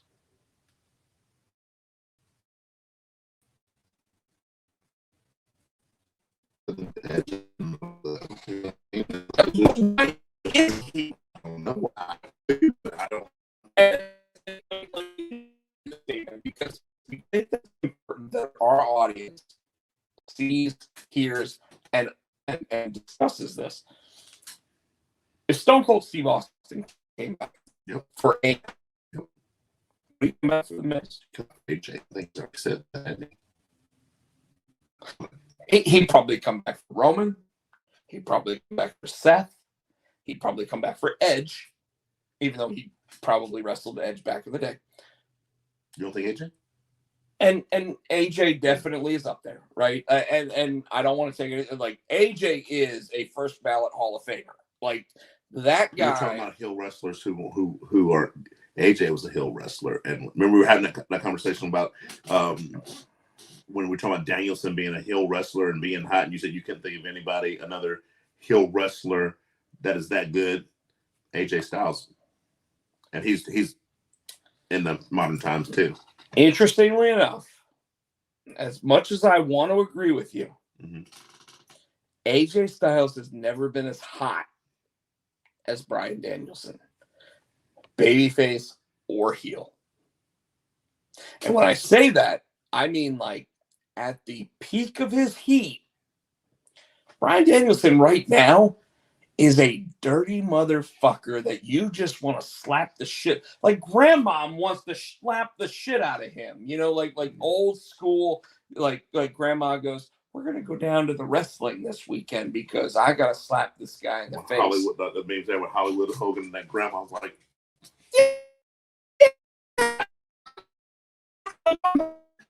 Bryan Danielson's got that. Now, baby face, I don't think either of them yourself. That is the thing. Did it do it again? Yeah. Well, it still says that we're live. So, but that hemp championship just like put fire in people that are like, that is not a championship belt, motherfucker. You know what I mean? Yeah. And as much as I love AJ Styles, and like I said, AJ Styles absolutely has deserved every accolade he's ever received. Yeah. But when it comes to being a heel, he's never been the level that Bryan Danielson is right now. All right. Am I wrong? No, you're right. All right. So no. We got it. Braun Breaker.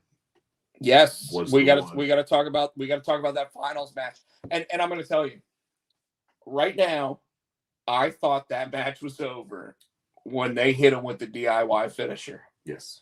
And I was like, I actually got tears in my eyes. Really? And I'm not fucking kidding because I know that Johnny's leaving. And to see his best friend in real life, Tommaso Ciampa, by the way, my buddy Tom Nguyen actually does all of Tommaso Ciampa's gear, like actual gear and designs for t-shirts. So keep that in mind. When they kicked his head off, and then they both went for the double pin, I was like, "There's no way he's kicking out." And then he speared the shit out of him. No. And then the North American champion pulled the referee. That's right. And Ciampa grabbed the North American champion. That's right. And then got speared and still delivered a full-on suplex to that dude. Like, that dude, like, Ciampa wasn't moving, but whatever his name is, that the God, what's his name? Noah Wiley or whatever his No, name it's is. not his name. No, it's not the guy from ER. What's his fucking name? I'll tell you what it's not. Swerve Scott. It's not Swerve Scott. See, he was wrong. But Carmelo Hayes. Carmelo Hayes. So Carmelo Hayes still got a full fucking suplex. Gargano's no joke. I mean, Ciampa's no joke. Dude, My favorite part of that match was when he laid everybody out and when he got that broke ass trash can and sacked them. did his shit. That was brilliant. You know That that was you brilliant. know that he sat there backstage and said, "Sean, I gotta lay my shit in." And Sean was like, "Tommaso, brother, That was brilliant. you need to lay your shit in." That was awesome. And you're right, because he did the whole thing where he like where by the way, when we talk about a guy's cardio, Oh God. nobody in professional wrestling has better cardio than Tommaso Ciampa. Well, Gargano might be up there. Well, they said something about Gargano's cardio. Because he started the match. But here's the thing. The difference is... Or was it Roderick? No. I'm pretty sure it's Gargano. But here's the thing. He sat there and ran from one side to the other, kicked the head off. Ran to the other side, kicked the head off. Ran to the other corner, kicked it. But he used to do this thing where, like, he would literally run back and forth, like 19 times and draw an elbow every time and wouldn't be gassed at the end. Like, this is unheard of. Shawn Michaels couldn't do this. Yeah. And, of course, after he does all of that, he sits down and claps. he grabs the broken trash can. Brilliant. And he goes, and you're like, fuck yeah. Because we believe in the black and gold. LA Knight and Chris Barrett. LA Knight proved something to me. I don't like the LA Knight name. I still want you to go by Eli Drake. It's not gonna happen. But he was on point last night. Sunday. Or Sunday. Forgive me. Sunday. And that's all I got. That was good. Yeah, I dripped it. That's all I got. What you got? I'm gonna miss the black and gold. Yeah. I'm gonna miss it a lot. It really was the end of an era Sunday night. And I think we ought to give it its due. So anybody in the audience, if you want to sit there and say your favorite moments of NXT, please do. I can tell you right now, I never, and when I say never, I'm going to say this again.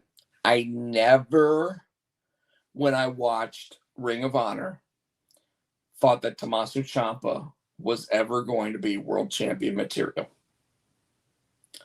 And NXT not only made me believe that he could be cruiserweight champion material, not only made me believe that he would be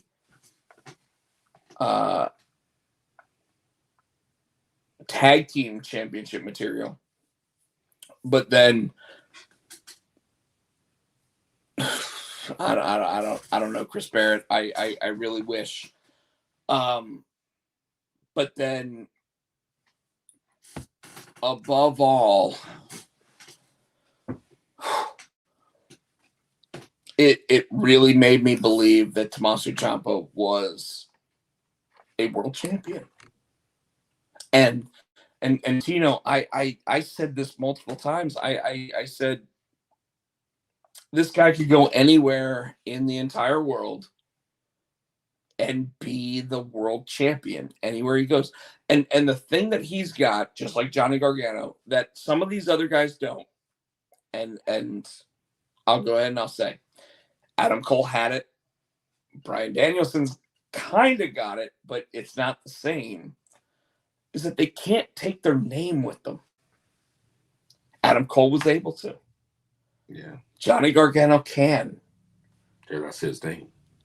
Tommaso Ciampa. That's his name. It's his name. Bryan Danielson. The one thing that's going against him right now is that the main factor of people that know who he is, Daniel Bryan, know him as Daniel Bryan. However, all of these other major names, all these other major people that have suddenly moved over, like CM Punk. CM Punk moves over, can take his theme music. Bryan Danielson moves over. I thought Vince bought that. Did Vince buy that? The Cole personality, or did CM Punk buy that? They lease it. Okay. They license it out. Well, not Like buy it. you could license it for the show if you wanted to. Got it. It's expensive. We can't do it. You could do it. You make enough money now. Shit. But again, it's one of those things where, like, the black and gold, it's not over yet because Tommaso Ciampa still owns that championship. Yeah, it's not gonna be long before Breaker takes it from him, and we know that. But they have a pay-per-view on USA called New Year's Evil, and if I had to guess, that's when Braun Breaker wins the NXT Championship. And don't get me wrong, Braun Breaker is the future of the WWE.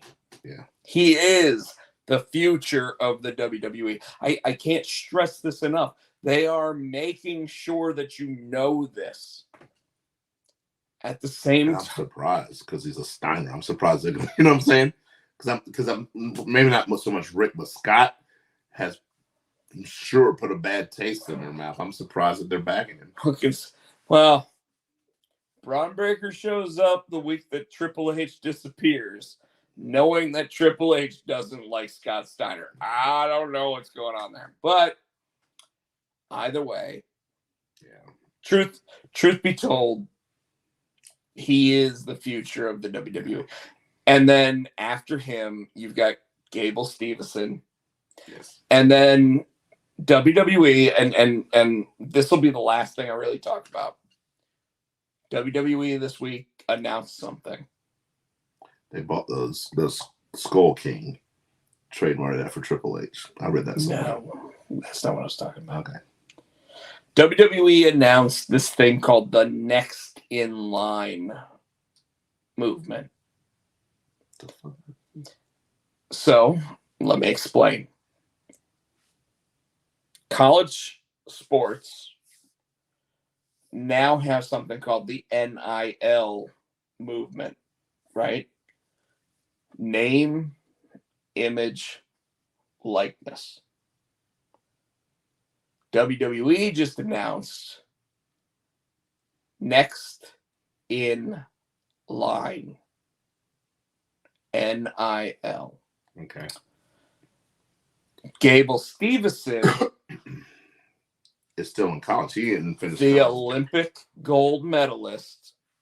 So only the second Olympic gold medalist in WWE history. And I think he's wrestling for college shows. That's the reason why he can't sign right now, right? Not true. He can't. He can is sign. He can't wrestle. He is officially signed to a WWE contract. But Tino's but he can, and he can appear on TV. Yes. Because he can advertise. But sorry, cannot wrestle. However, while he is going after his second NCAA championship, even though he's already won one and is a Olympic gold medalist, has at his disposal at his college wrestling ring, a WWE wrestling ring, and a trainer. Yeah. So think about that, folks. WWE sat there and said, we're getting younger. We've got to start creating new stars. We've got to start doing this, this, and this. And Vince McMahon, when Triple H is out on leave of absence, basically as a group said, what you guys were doing wasn't what I was originally trying to do. I wasn't trying to create indie wrestlers into WWE wrestlers. I was trying to create new WWE wrestlers. Yeah. So 6'9", 300-pound monsters of men and whatever else the case might be. But the fact is he's going to start hiring college wrestlers and college athletes that want to become pro wrestlers and giving them the opportunity to do it in a way that has never been seen before.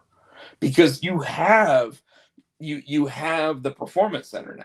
Mm-hmm. You've got, like, literally, they decided we're going to give this kid Gable Stevenson, who already won an Olympic gold medal. By the way, won the Olympic gold medal in the last 0.5 seconds of the match.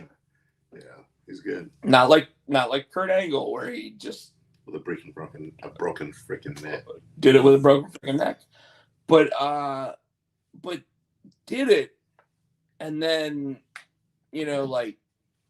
they're giving him a pro wrestling ring so that he can be ready by the time he finally shows up in the WWE.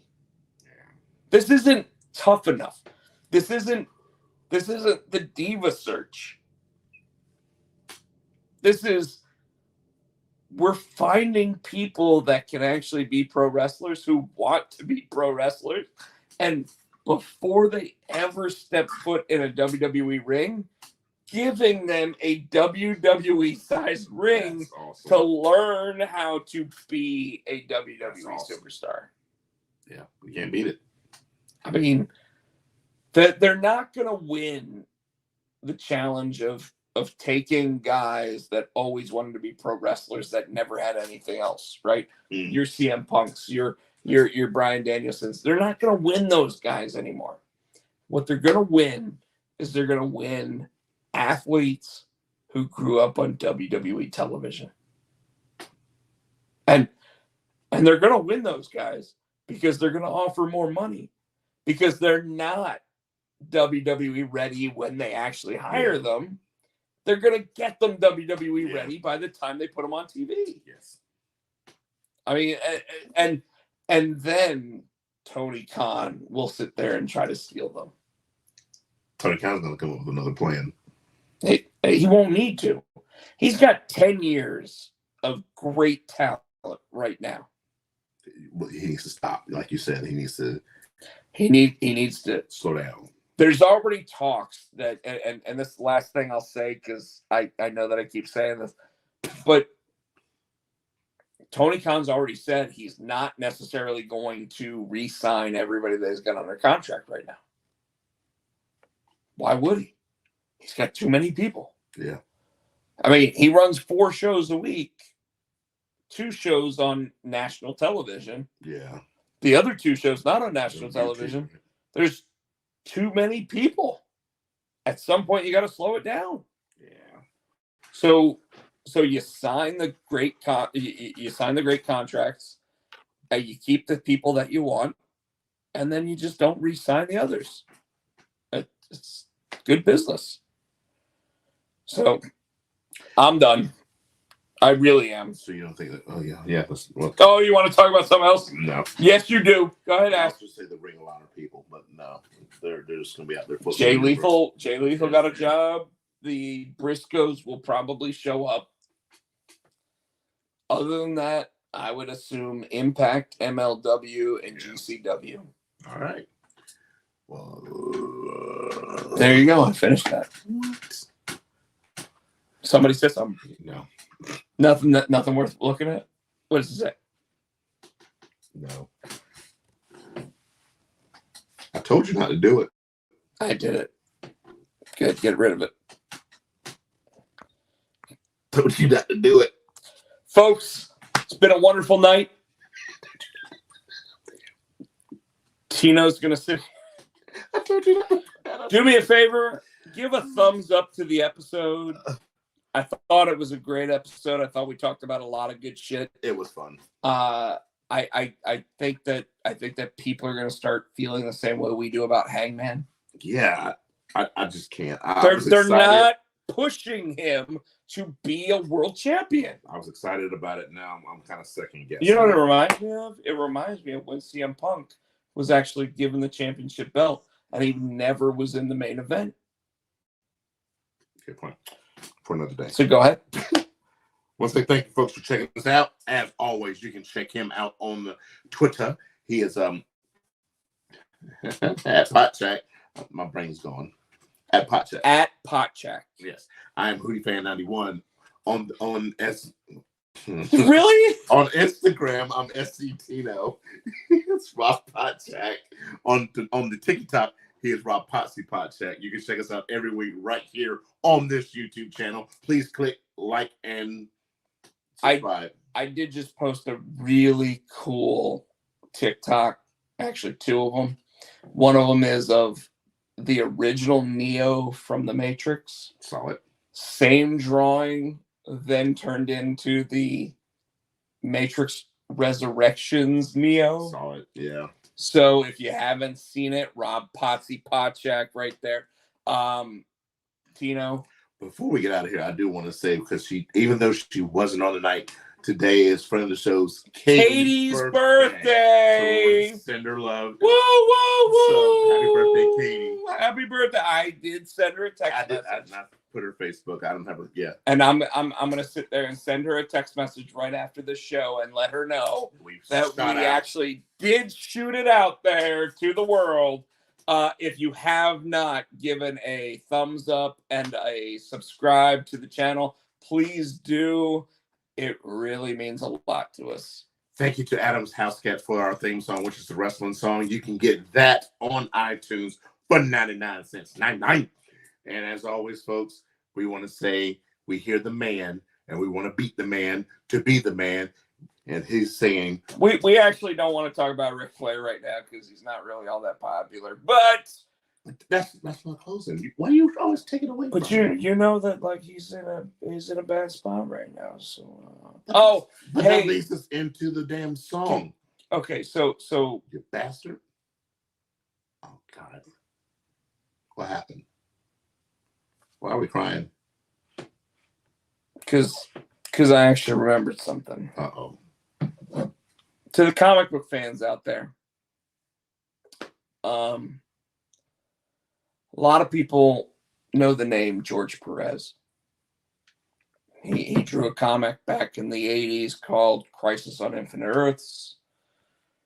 He drew the Avengers. He drew Spider-Man. He's drawn every character for every major Marvel and DC comic. And this week, George Perez was diagnosed with pancreatic cancer. And he already has a hard time drawing at this point because he is blind in one eye and everything else. This is the guy that drew Justice League versus the Avengers. And it pains me to say that he's been given a diagnosis of 6 months to a year to live. Mm. And I know that we were getting ready to end the show, and I didn't even mean to do this, but it pains me to sit there and talk about it because he is one of the grandfathers or godfathers of comic books, and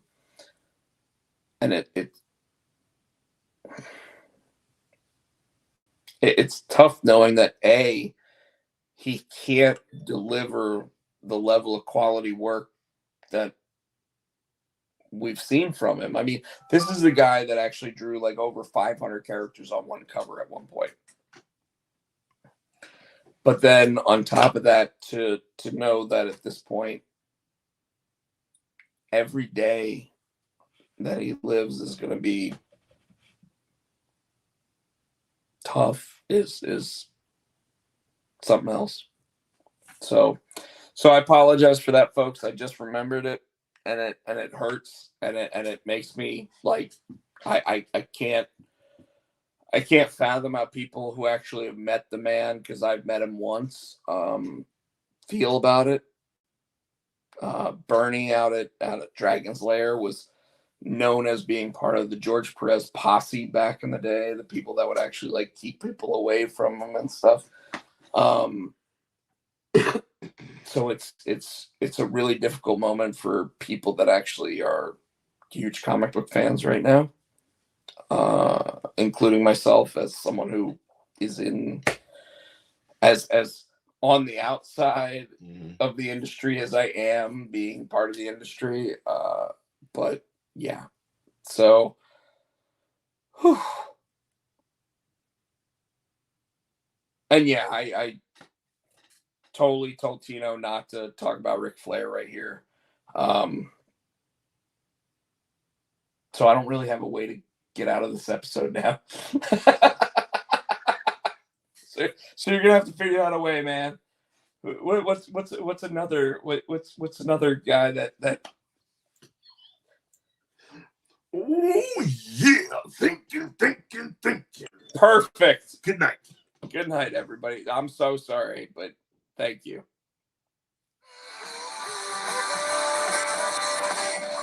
Everybody wants to be late, boy. But I am the man of the hour. The power of power. Too sweet to be sour. Make you sweet. Like Jerry Power. There have been many imitations, but only one makes the boy. I am the greatest thing going today. Whether you like it or not, you better learn.